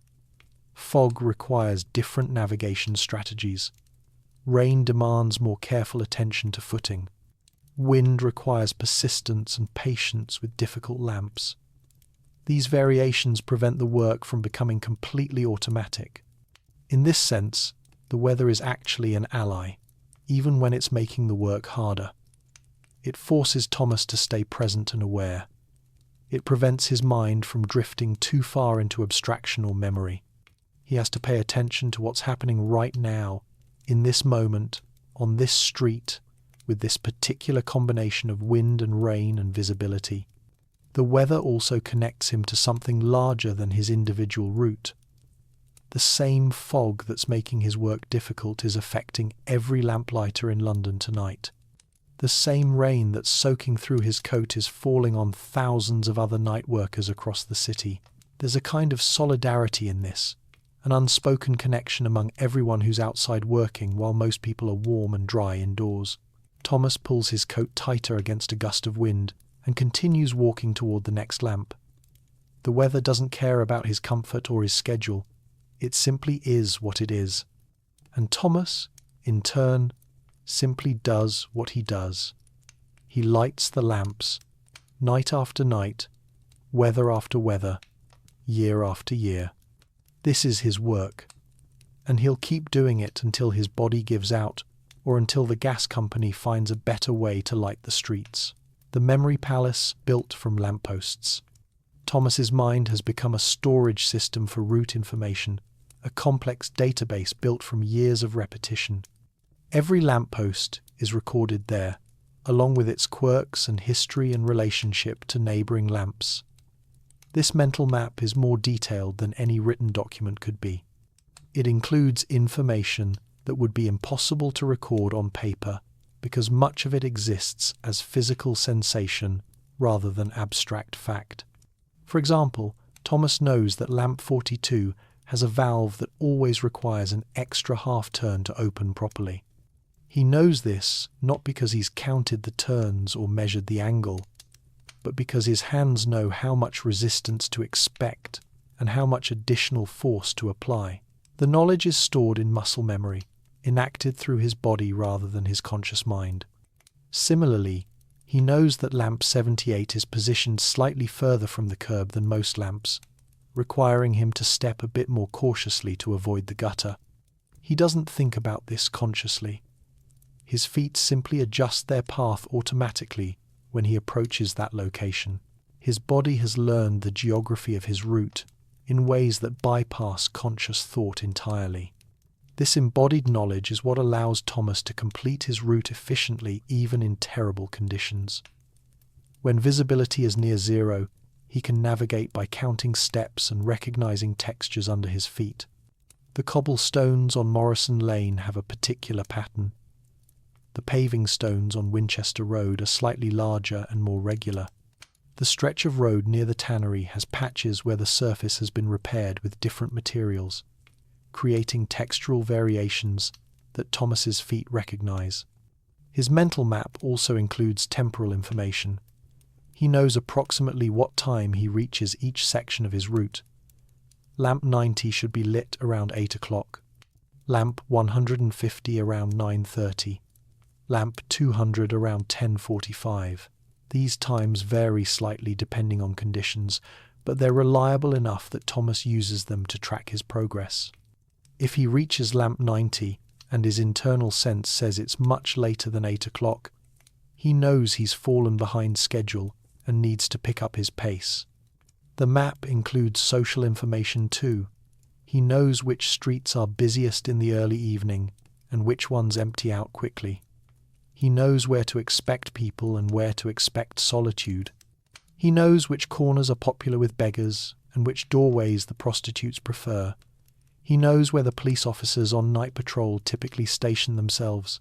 All of this information helps him anticipate what each section of his route will be like. There are also layers of historical information in Thomas's mental map. He remembers when lamp 93 was knocked down by a runaway cart 3 years ago and replaced with a new post that doesn't quite match the style of the others on that street. He remembers when the valve on lamp 112 was replaced and how the new valve operated slightly differently for the first few weeks until it wore in. He remembers when a new shop opened on the corner where lamp 67 stands, replacing a shop that had been vacant for months. These memories create a personal history of the route, a narrative of change and continuity that only Thomas knows. To anyone else, the lamps are just lamps, interchangeable pieces of municipal infrastructure. But to Thomas, each one has a story. Not a dramatic story, but a story nonetheless. The lamp that survived a storm that blew down 3 other lamps on the same street. The lamp whose glass housing shattered mysteriously one night and had to be replaced. The lamp that consistently attracts a particular stray dog who likes to sleep beneath it. This deep familiarity with the route has created a strange relationship between Thomas and the physical space he serves. He knows these streets better than he knows his own boarding house room. He's spent more time walking these streets than he's spent in any other activity in his life. If you added up all the hours over 7 years, he's probably walked this route for more than 10,000 hours. That's more time than most people spend with their families or at any job they'll ever have. The route has become part of his identity in a way that's hard to articulate. He's not just a lamplighter. He's specifically the lamplighter for this route, for these 237 lamps. If the gas company tried to transfer him to a different route, he would probably refuse. Learning a new route would mean abandoning all this accumulated knowledge and starting over. It would be like learning to walk in a new body. This thought occasionally troubles Thomas. What happens if he can't do this work anymore? What happens when he's too old or if he gets injured? All this knowledge he's accumulated will become useless. No one can transfer it to another person. A replacement lamplighter will have to learn the route from scratch, developing their own mental map through their own experience. Thomas's knowledge will simply disappear when he stops walking these streets. But mostly, he doesn't think about this. The future is abstract and uncertain. The present is concrete and demanding. There's always another lamp to light, another section of route to complete. The work absorbs his attention and leaves little room for existential concerns. The mental map also contains aesthetic information, though Thomas would never use that word. He notices which streets are pleasant to walk along and which ones are oppressive or depressing. He has favourites, though he couldn't really explain why. There's a particular stretch of residential street where the houses are well maintained and there are small gardens behind iron railings. Trees overhang the sidewalk, and in spring they bloom with white flowers that drop petals on the cobblestones. Thomas likes this street. It feels peaceful and ordered in a way that other streets don't. There's another street he dislikes, though nothing particularly bad has ever happened there. The buildings are too tall and too close together. The street feels oppressive, like a tunnel that traps the fog and smoke. The residents seem unfriendly, though he has no real evidence for this. It's just a feeling, an intuition based on 7 years of walking past these particular buildings at this particular time every night. These preferences don't affect how Thomas does his work. He lights the lamps on the street he dislikes just as carefully as the lamps on the street he likes. But the preferences exist nonetheless, adding another layer to his mental map. The route is not just a technical challenge or a series of tasks, it's also an emotional and sensory experience that varies in quality from location to location. Sometimes Thomas tries to imagine what his route looks like from above, as if he were a bird flying over London. He imagines the grid of streets and the pattern of lampposts and his own figure moving methodically from point to point, leaving lit lamps in his wake like a trail of breadcrumbs. From that imaginary aerial perspective, his work would look like a ritual or a dance, a carefully choreographed movement through space that creates a visible pattern of light. But this is fantasy. Thomas's actual experience is entirely ground level. He sees the street immediately in front of him and occasionally glimpses buildings and sky above. His world is a narrow corridor of visibility moving through the city, bounded by fog and darkness and the limits of lamplight. The comprehensive view from above exists only in imagination. The mental map is constantly being updated with new information. When maintenance replaces a mantle or adjusts a valve, Thomas notices the change and incorporates it into his knowledge. When a new shop opens or a building is renovated, he notes it. When seasonal changes affect the trees or gardens along his route, he observes and remembers. The map is not static. It's a living document that evolves with the city itself. This ongoing accumulation of knowledge is one of the few forms of growth or development in Thomas's life. He's not learning new skills or advancing in his career. He's not building a family or acquiring property, but he is becoming more and more expert at this one specific thing, walking this route and lighting these lamps. The expertise is narrow and specialized, but it's real and substantial. Thomas knows things that no one else in the world knows, things that exist nowhere except in his embodied memory. In some sense, Thomas has become an archive, a repository of information about these particular streets in this particular period of Victorian London history. If historians in the future want to know what these streets were like in 1873, they would be better off talking to Thomas than reading official documents or looking at maps. He knows the reality of these spaces in a way that no external observer could match. But there are no historians asking him questions. There's just the fog and the darkness and the next lamp waiting to be lit. Thomas hoists his pole onto his shoulder and continues walking. The mental map unfolds in front of him, lamp by lamp, step by step, guiding him through the night as it has guided him through thousands of nights before. The economy of flame and fuel. Behind Thomas's nightly routine is an elaborate economic system that most people never think about.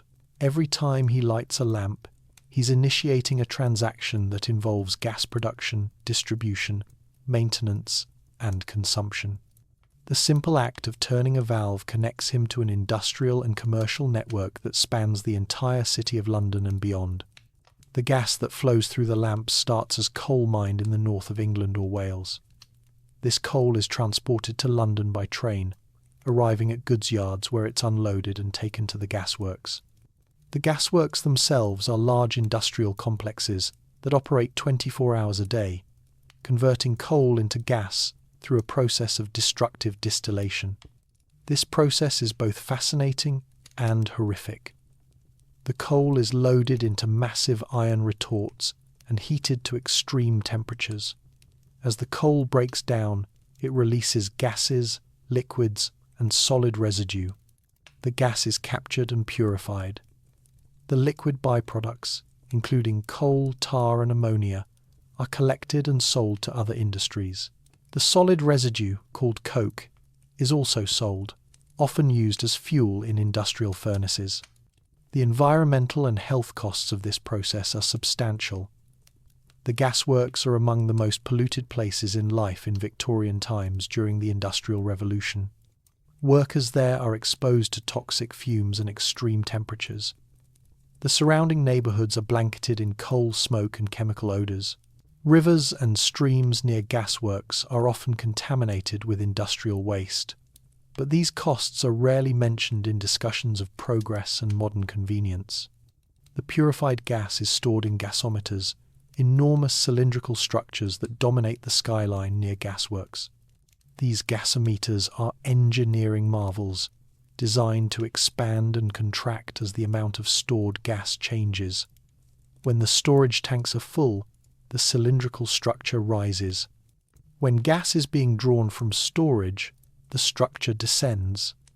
This visible movement creates a kind of urban clock, indicating patterns of gas consumption throughout the day and night.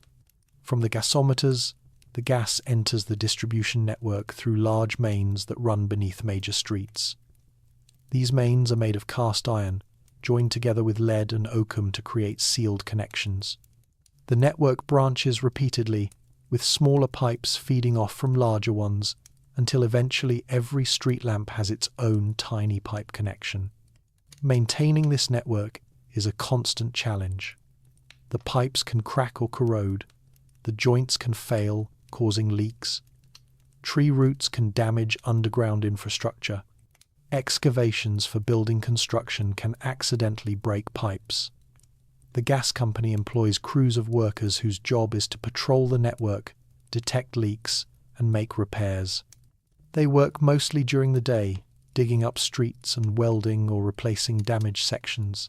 Gas leaks are dangerous for multiple reasons. The gas itself is toxic, and breathing it in enclosed spaces can cause illness or death. The gas is also highly flammable, and a significant leak can lead to explosions. There have been numerous accidents in Victorian London history where escaping gas has ignited, destroying buildings and killing people. The gas company is under constant pressure to minimise leaks, both for safety reasons and because leaked gas represents lost revenue. The valves that Thomas turns every night are precision-engineered components designed to control gas flow reliably. Each valve must be manufactured to exact specifications. Too loose, and gas will leak around the valve stem. Too tight, and the valve will be difficult to operate. The valves are made of brass, which is more resistant to corrosion than iron or steel. They're installed by specialized technicians who ensure that each valve is properly fitted and sealed. The mantles are another crucial component, and their manufacture is a specialized industry. Cotton mesh is woven into the correct shape, then soaked in a solution of thorium and cerium compounds. After soaking, the mantles are dried and packaged carefully to prevent damage. Thomas doesn't know exactly how much each mantle costs, but he knows they're not cheap.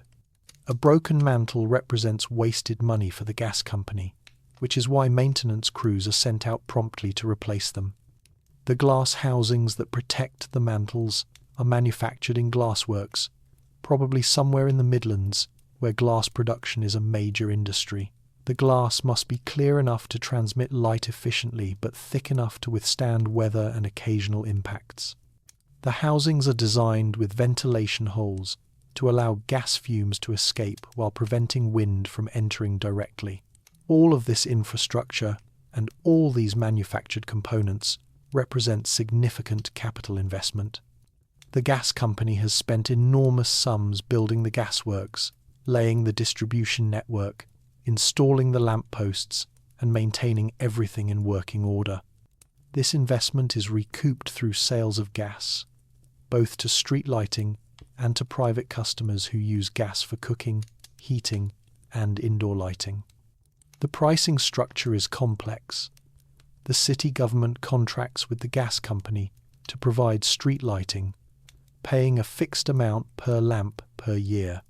This contract provides stable revenue for the company, but also creates incentives to minimize costs. Every lamp that burns uses gas that the company must produce, which consumes coal that must be purchased and transported. The company profits only if it can provide the contracted lighting at a cost below what the city pays. Thomas's wages are one of those costs. At 20 shillings per week, he's paid reasonably well for working-class labour, but he's not expensive from the company's perspective. The real costs are the infrastructure and the coal. Coal prices fluctuate based on mining conditions and transportation costs, and these fluctuations directly affect the company's profitability. When coal is expensive, the company makes less profit.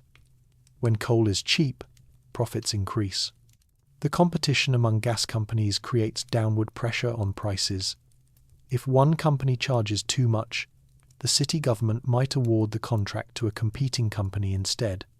This competition theoretically benefits consumers by keeping prices low, but it also creates pressure to cut costs, which can affect maintenance, quality, and worker safety. Thomas is insulated from most of these economic pressures. As long as he shows up and does his work competently, his wages remain stable. But he's aware that the company is always looking for ways to reduce costs. There have been proposals to space lamps further apart, reducing the total number of lamps and thus reducing both infrastructure and fuel costs. There have been experiments with lower gas pressure, which would reduce consumption but also reduce brightness. So far, these proposals haven't affected Thomas's route, but he knows they're always being discussed. The broader economic context includes the coal miners in the north who dig the coal that becomes the gas. It includes the railroad workers who transport the coal to London. It includes the workers at the gasworks who operate the retorts and maintain the equipment. It includes the pipe layers and valve manufacturers and glassmakers and lamppost foundries. It includes the maintenance crews and supervisors and accountants and managers. Thomas's simple act of lighting a lamp is the visible endpoint of a vast economic and industrial network. He doesn't think about this network in abstract terms. He's not an economist or a social theorist, but he understands in a practical way that his job depends on all these other jobs. If the coal miners strike, as they sometimes do, and coal supplies are disrupted, the gasworks might have to reduce production.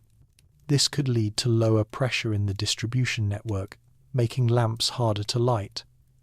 If the maintenance crews fall behind in their work, Thomas encounters more broken mantles and faulty valves. Everything is connected. The waste products of gas production also have economic value. The coal tar extracted during the distillation process is sold to chemical manufacturers who use it to make dyes, medicines, and other products. The ammonia is sold to fertilizer manufacturers. The coke is sold as fuel.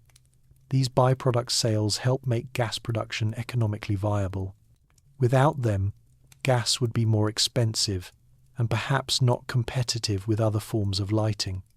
The lampposts themselves represent significant capital investment. Each post is cast iron, requiring mining of iron ore, smelting in a blast furnace, and casting in moulds. The decorative posts in wealthy neighbourhoods are particularly expensive because of the complexity of the moulds and the additional finishing work required. Once installed, these posts must be painted and maintained to prevent rust.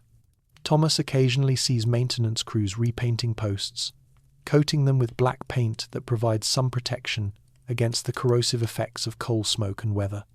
The economic value of street lighting extends beyond the gas company's profits.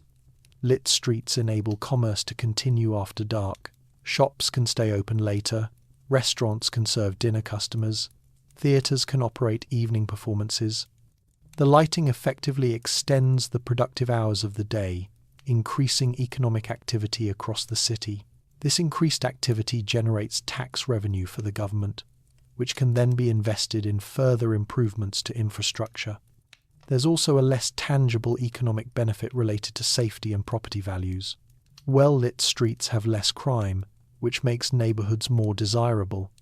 Property values in areas with reliable street lighting are higher than in poorly lit areas. Businesses are more willing to invest in locations where customers feel safe walking after dark. In this sense, Thomas's nightly work contributes to the overall economic health of the neighbourhoods he serves. But Thomas sees none of these larger economic effects directly. He sees only his own narrow portion of the system: the lamps, the pole, the route. The wages he receives every Friday are his only concrete connection to the broader economy. Those wages allow him to pay Mrs. Kelly for his room, to buy food, and to have a bit left over for simple pleasures like a pint of beer occasionally. His financial situation is stable but precarious. He has almost no savings. If he became unable to work for an extended period, he would quickly fall into poverty. There's no safety net, no disability insurance, no pension waiting for him in old age. His security depends entirely on his ability to keep showing up every night and doing the work competently. This is the economic reality for most working-class people in Victorian times. Financial security is always one illness or injury away from disappearing. Thomas tries not to think about this too much. Worrying doesn't change anything. He focuses on what he can control, which is his own performance and reliability. As long as he does his job well, he'll continue to have work and wages. That's the best he can hope for. The broader economic forces that shape his life are beyond his control or even his understanding. He exists within them, subject to them, but not able to influence them in any meaningful way. The lamp in front of him lights with its familiar hiss. Gas flows, fuel burns, light spreads. Money changes hands somewhere in distant offices. The economy continues its complex operations. Thomas lowers his pole and moves on to the next lamp. The transaction is complete. On to the next one, and the next, and the next, until the route is finished and the night's work is done. The philosophy of repetitive labour. If someone were to ask Thomas about the meaning of his work, he would probably look confused. Meaning isn't a category he applies to his life. Work is just work. You do it because you need money to survive. The question of whether it has meaning beyond that economic necessity wouldn't make much sense to him. But even though Thomas doesn't think in philosophical terms, his life embodies certain philosophical questions about labour, purpose, and human existence. What does it mean to do the same task repeatedly for years? What happens to a person when their work is so routine that it becomes almost automatic?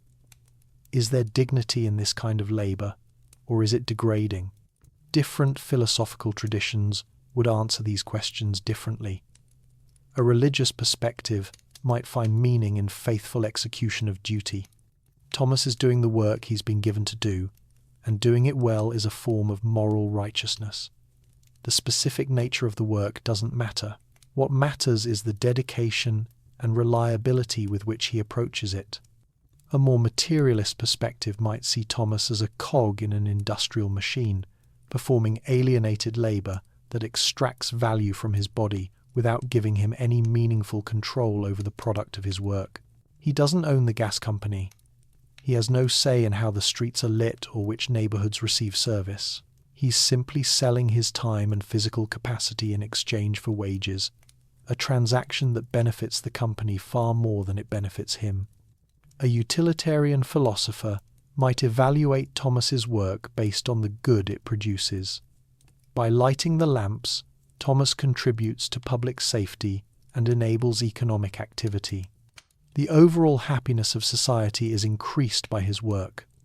From this perspective, his labour has clear positive value, regardless of whether Thomas himself finds it meaningful. An existentialist might focus on how Thomas relates to his work. Does he find a sense of purpose in the routine, or does he experience it as meaningless repetition? The answer probably varies from night to night. Sometimes the work feels solid and real, a tangible contribution to the functioning of the city. Other times it feels empty and pointless, just killing time until sleep comes again. Thomas has developed what might be called a working philosophy, even if he's never articulated it as such. This philosophy consists of several practical principles that guide how he approaches his work and his life.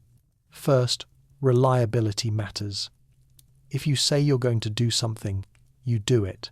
If you commit to a job, you show up and complete it to the best of your ability.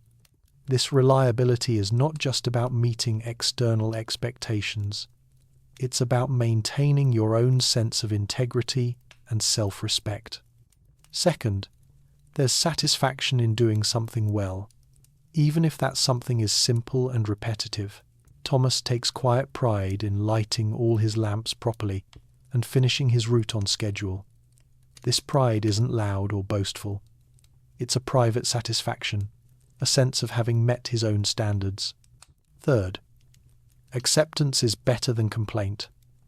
The weather is what it is. The route is what it is. The work is what it is. Complaining doesn't change anything. Better to accept reality and work within its constraints than to waste energy wishing things were different. Fourth, the present moment is what matters. The past is gone and can't be changed. The future is uncertain and beyond control. The only thing that's real is this moment, this lamp, this step. Focusing on the present keeps you grounded and prevents your mind from spiraling into anxiety or regret. These principles might not constitute a formal philosophy, but they're functional and effective. They allow Thomas to navigate his life without excessive stress or dissatisfaction. He's not happy in any enthusiastic sense, but he's not miserable either. He exists in a state of equilibrium, doing what needs to be done day after day.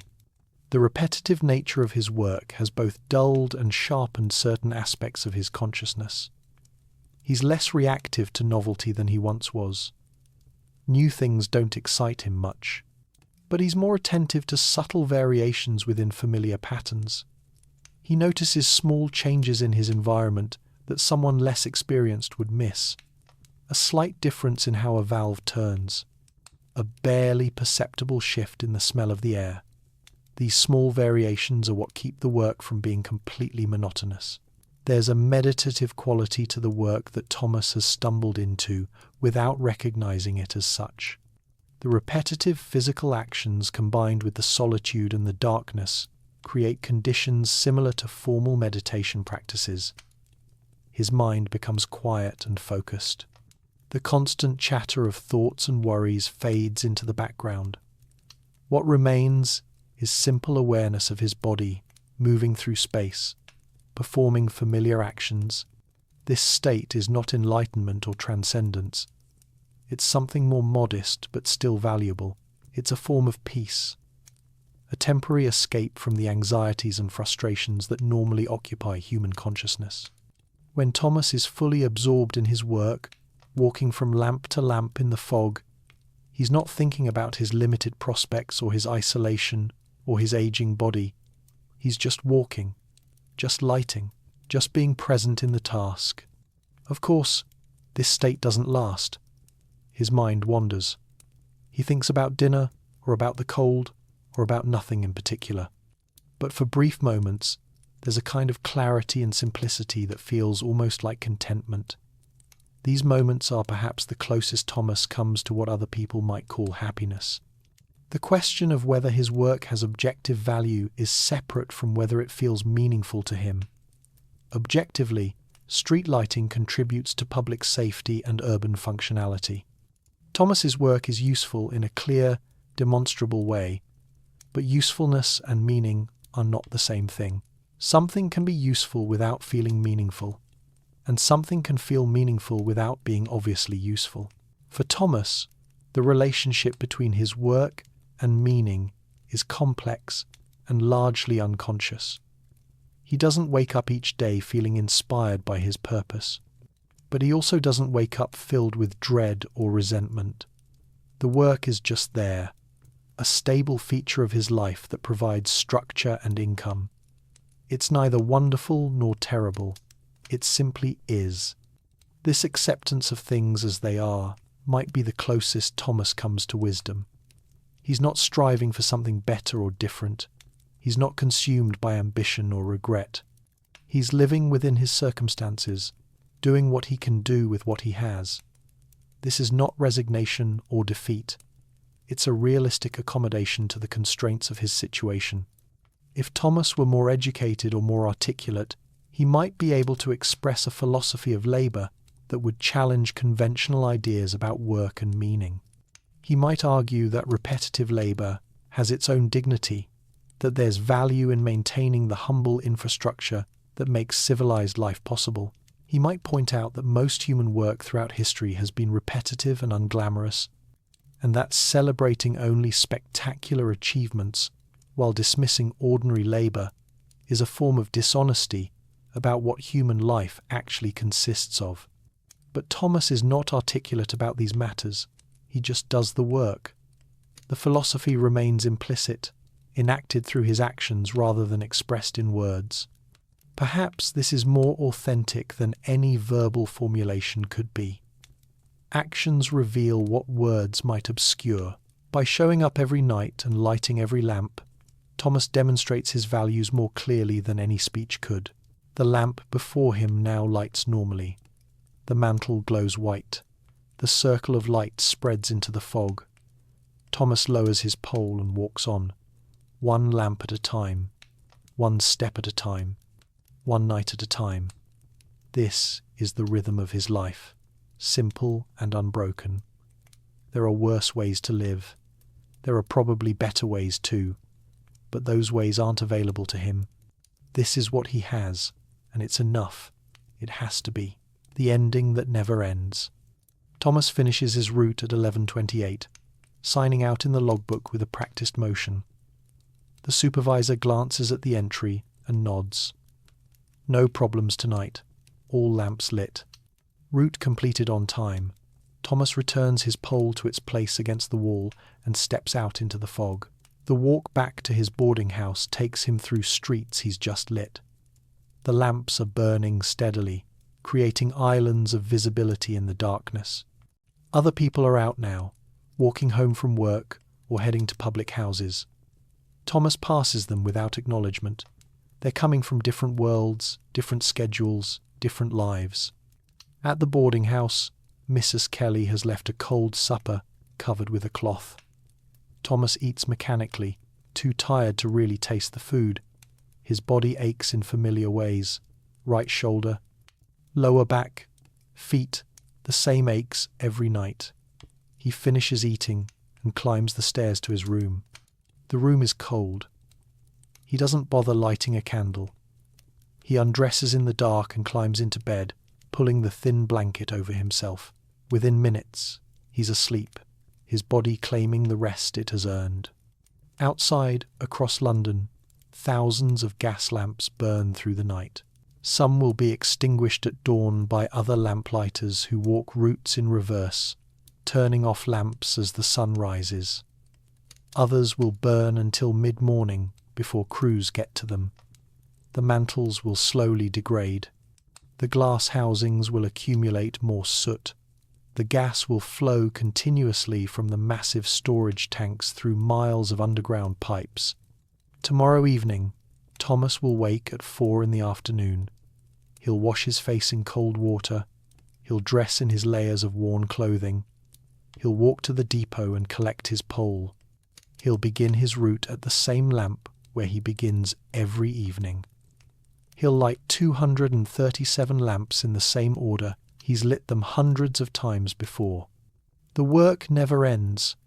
When Thomas finishes his route tonight, the lamps will burn for several hours, and then another shift of workers will extinguish them. And then tomorrow evening, Thomas will light them again. The cycle repeats endlessly, like the seasons or the tides, a rhythm as old as the gas lighting system itself. Nothing dramatic will happen. There will be no crisis or revelation. Thomas will not suddenly discover the meaning of his life or make a great change. He will simply continue doing what he's been doing because that's what his life consists of. Walking through fog, lighting lamps, returning to sleep, waking to do it again. This is Victorian London history as it's actually lived by ordinary people. Not great events or famous figures, but the quiet daily labour that keeps a city functioning. The people who light the lamps and sweep the streets and deliver the coal and bake the bread. People whose names appear nowhere except in employment records that will eventually be thrown away. Thomas's story is not unique or special. There are thousands of stories just like it happening simultaneously across London. People doing repetitive work for modest wages, living in small rooms, eating simple food, sleeping when their shift ends. This is the texture of ordinary life in the Industrial Revolution, far removed from the grand narratives of progress and empire. But there's something profound in this ordinariness. The gas lamps that Thomas lights enable a city of millions to function after dark. His work, multiplied by the work of hundreds of other lamplighters, creates the infrastructure of urban night. Without this work, the city would be dark and dangerous. With it, life continues in all its complexity and variety. Thomas doesn't think about his historical significance. He's not trying to be part of history. He's just trying to make it through another night, another week, another year. He's doing what he has to do to survive. The fact that his survival depends on work that benefits others is almost coincidental. He lights the lamps because that's his job, not because he's trying to serve some higher purpose. Yet purpose exists whether he acknowledges it or not. The light spreads, people walk home safely, commerce continues.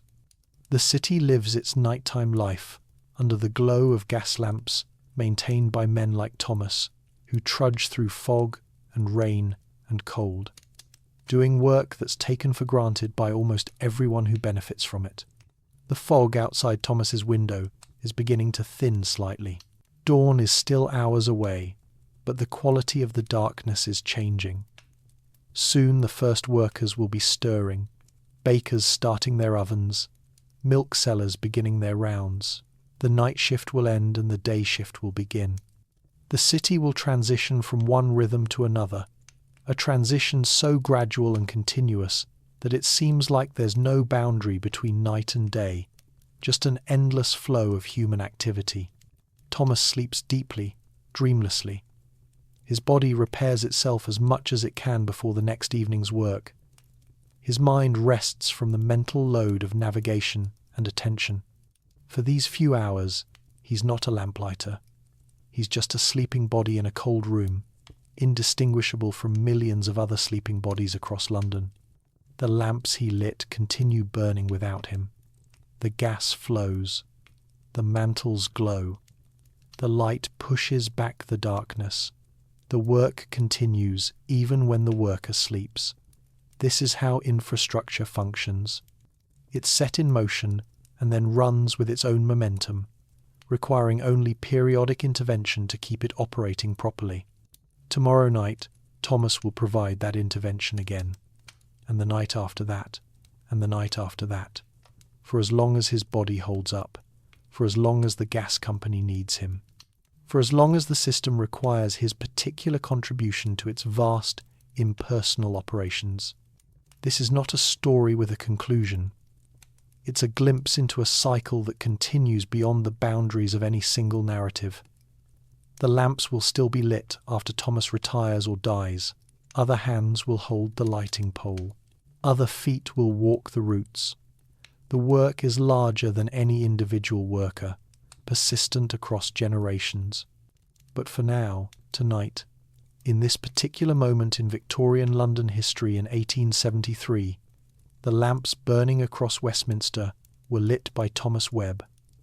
He walked the streets in fog and cold. He raised his pole 237 times. He turned 237 valves. He brought light to the darkness, one lamp at a time, with patience and competence and reliability. This is his contribution. This is his life. Small, repetitive, unglamorous, essential. A life lived in fog and darkness, bringing light. A life that will be forgotten almost immediately after it ends, leaving no trace except the abstract memory that someone once did this work, though no one will remember who. The fog drifts through empty streets. The gas lamps burn steadily. The city sleeps and wakes and sleeps again. And Thomas, in his narrow bed in his cold room, rests until evening comes and calls him back to his route, back to the fog, back to the darkness, back to the endless, patient work of lighting lamps. One more night, one more route, one more circuit through the streets. He knows better than he knows himself. The work continues. The light persists. The night goes on. Bodies will be scattered on the ground beneath the post. He moves on to the next lamp, which is 50 paces down Millbank Street on the opposite side of the road. The gas lamps in Victorian London history are spaced according to a specific formula worked out by engineers. In commercial areas and main thoroughfares, the lamps are placed every 30 yards. In residential areas, they're spaced every 40 yards. In the poorest neighbourhoods, there might be only one lamp per block, or sometimes none at all. Thomas's route is mostly residential with a few commercial streets mixed in, so his spacing varies. The second lamp lights just as easily as the first. Thomas has developed a rhythm over the years, a specific sequence of movements that he can perform almost without thinking. Approach the post. Position himself. Raise the pole. Hook the valve. Turn. Trigger the pilot. Wait for ignition. Lower the pole. Check the light. Move on. The whole process takes about 45 seconds per lamp when everything goes smoothly. With 237 lamps on his route, that's just under 3 hours of actual lighting time. But the walking between lamps adds another hour and a half, and there are always delays for lamps that don't cooperate. By 6 o'clock, Thomas has lit the first 30 lamps on his route, and the darkness is settling in properly now. The sky has gone from grey to deep blue to black, and the fog is thickening exactly as he predicted. He can see maybe 30 feet in front of him, and the gas lamps he's already lit appear as fuzzy globes of light floating in the mist. The effect is actually quite beautiful, though Thomas rarely thinks about it in those terms. Beauty is not really a category he applies to his work. The lamps are either lit or they're not. They're burning properly or they're not. That's the extent of his analysis. He's walking along a residential street now, lined with narrow row houses that all look identical in the darkness. These are respectable working-class homes, occupied by clerks and school teachers and small tradesmen. The windows are mostly lit from within, and occasionally he can see shadows moving behind curtains. Someone is cooking dinner. Someone else is reading by candlelight. The domestic life of the city happens behind these windows while Thomas walks past outside, separated from that warmth by walls and glass, and the simple fact of his occupation. A cat darts across the street in front of him, just a dark blur in the fog. Thomas hears it hiss at something, maybe another cat or a rat, and then it's gone. The streets of Victorian London are full of cats, strays mostly, living in alleys and hunting for scraps. Some people feed them, leaving out bowls of milk or meat scraps, but most of the cats are wild and suspicious of humans. Thomas sees them every night, yellow eyes reflecting the lamplight as they watch him pass. The 31st lamp is outside a small church, its stone walls blackened by decades of coal smoke. The church is dark and empty at this hour, but Thomas can smell incense lingering in the air near the entrance, sweet and slightly dusty. This lamp has a valve that sticks, and he has to twist harder than usual to get it open. He feels the valve suddenly give way, and there's a louder hiss of gas than normal. He quickly lights it before too much escapes into the air. The mantle catches and burns bright. maybe a little brighter than the others. He'll mention it in the logbook when he returns to the depot. Someone from the maintenance crew will come out tomorrow or the next day to adjust the valve. Thomas continues north, working his way through the grid of streets. Lamp 32, lamp 33, lamp 34. The numbers don't actually appear on the lamps themselves. They're just in his head, part of the mental map he's built up over years of walking this same route. He doesn't think of the streets by their names anymore. He thinks of them by their lamps. The street with lamps 40 through 47. The corner where lamp 63 leans slightly west. The alley that comes after lamp 99.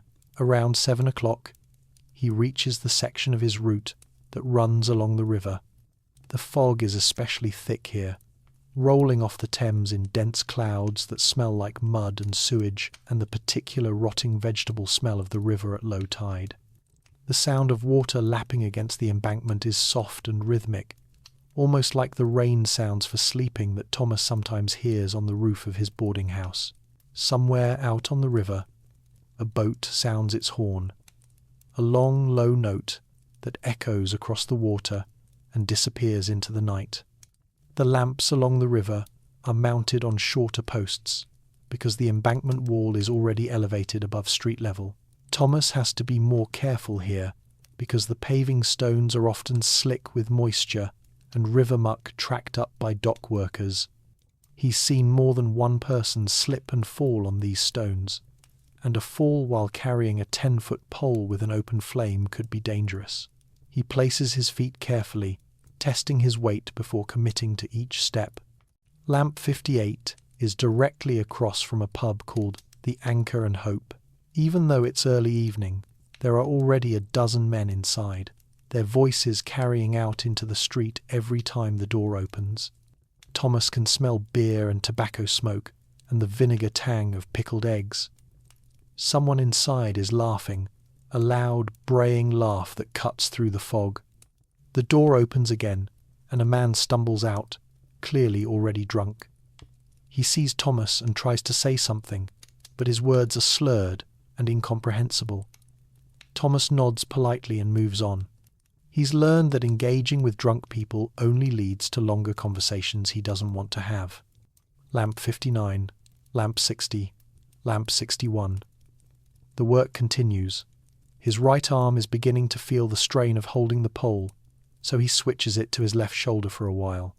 The balance feels slightly wrong on this side, and the pilot light seems closer to his face, but his right shoulder needs the brake. He'll switch back in another 20 lamps or so. By 8 o'clock, Thomas has lit about 90 lamps, which means he's roughly 1/3 of the way through his route.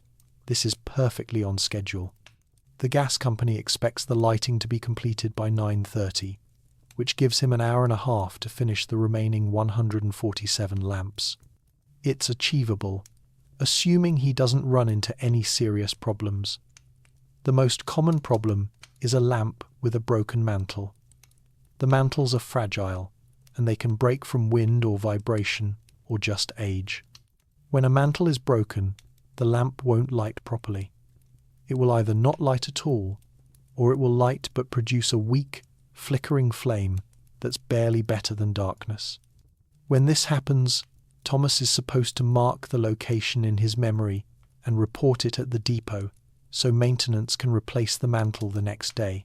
He's walking through a more commercial area now, past shop fronts that are closed and shuttered for the night. A bakery, a tailor, a shop that sells buttons and thread, a tobacconist, a shop with no sign that Thomas thinks might sell used books. During the day, these streets are crowded with shoppers and errand boys and delivery carts, but at night they're empty and quiet. The only sound is Thomas's footsteps and the periodic hiss of each lamp as he lights it. Lamp 94 is outside a printer's shop, and through the window Thomas can see someone still working inside, hunched over a printing press. The worker's face is illuminated by candlelight, and his hands are moving quickly, setting type into a frame. Thomas wonders what he's printing. A newspaper? A poster? Someone's wedding invitations? The thought passes through his mind, and then disappears. He's not really curious.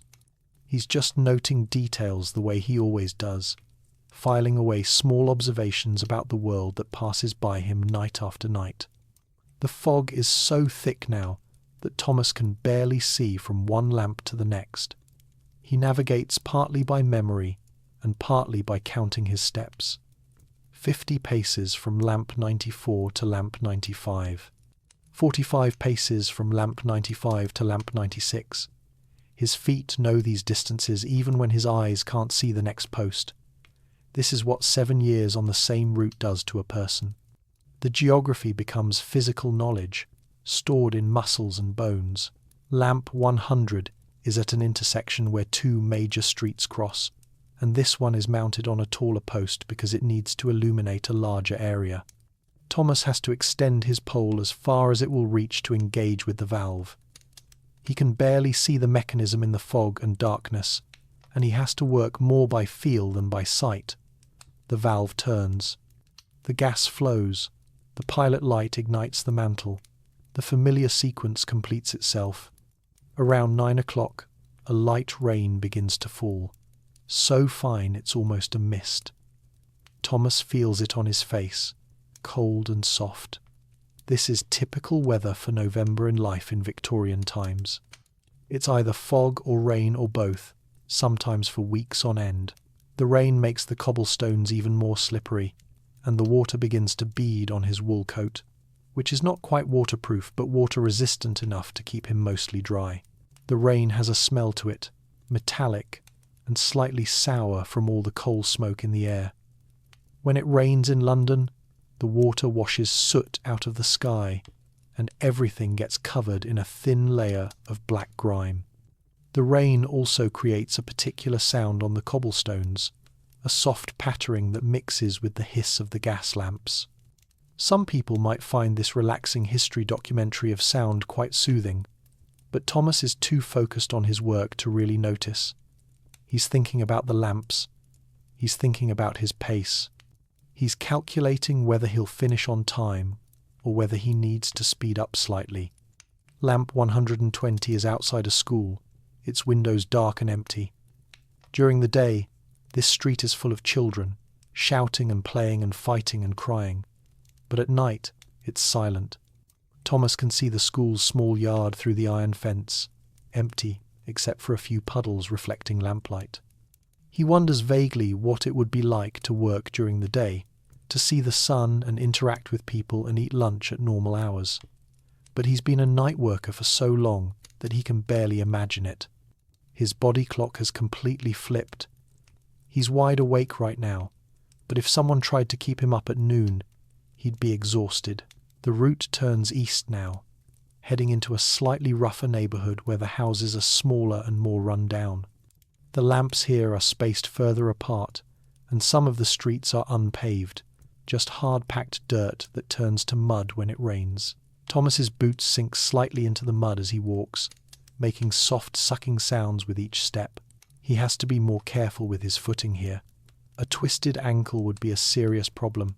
Lamp 135 is at the entrance to an alley, and when Thomas raises his pole to light it, he sees movement in the darkness beyond. Someone is sleeping in the alley, huddled under a pile of rags. This is common in this part of town. There are people who have nowhere else to go, so they sleep in alleys and doorways and under bridges. Thomas lights the lamp without disturbing whoever is sleeping there. The light spreads into the alley entrance, but the person doesn't move. They're either deeply asleep or they've learned to ignore the lamplighter's nightly routine. By 9:30, Thomas has lit 160 lamps. He's running slightly behind schedule, but not badly. He picks up his pace a bit, taking longer strides between posts. The rain has stopped, but everything is wet now, and the fog seems to have absorbed the moisture and grown even thicker. Thomas can see his breath in the lamplight, small clouds of vapour that hang in the air for a moment before dissipating. Lamp 170 is at the corner where a woman usually stands selling flowers during the day. Her basket is gone now, but Thomas can see a few crushed petals on the ground, trampled into the mud. The lamp here has been giving him trouble for weeks. The valve is loose, and sometimes it won't close properly, which means gas keeps flowing even after the lamp is lit. He's reported this multiple times, but the maintenance crew is always backlogged. There are thousands of lamps across London, and the crew is always busy. He lights the lamp and checks the valve, trying to tighten it manually. It seems to hold, but he makes a mental note to check it again tomorrow night. If it's still leaking, he'll report it again, more urgently this time. Gas leaks are not just wasteful, they're dangerous.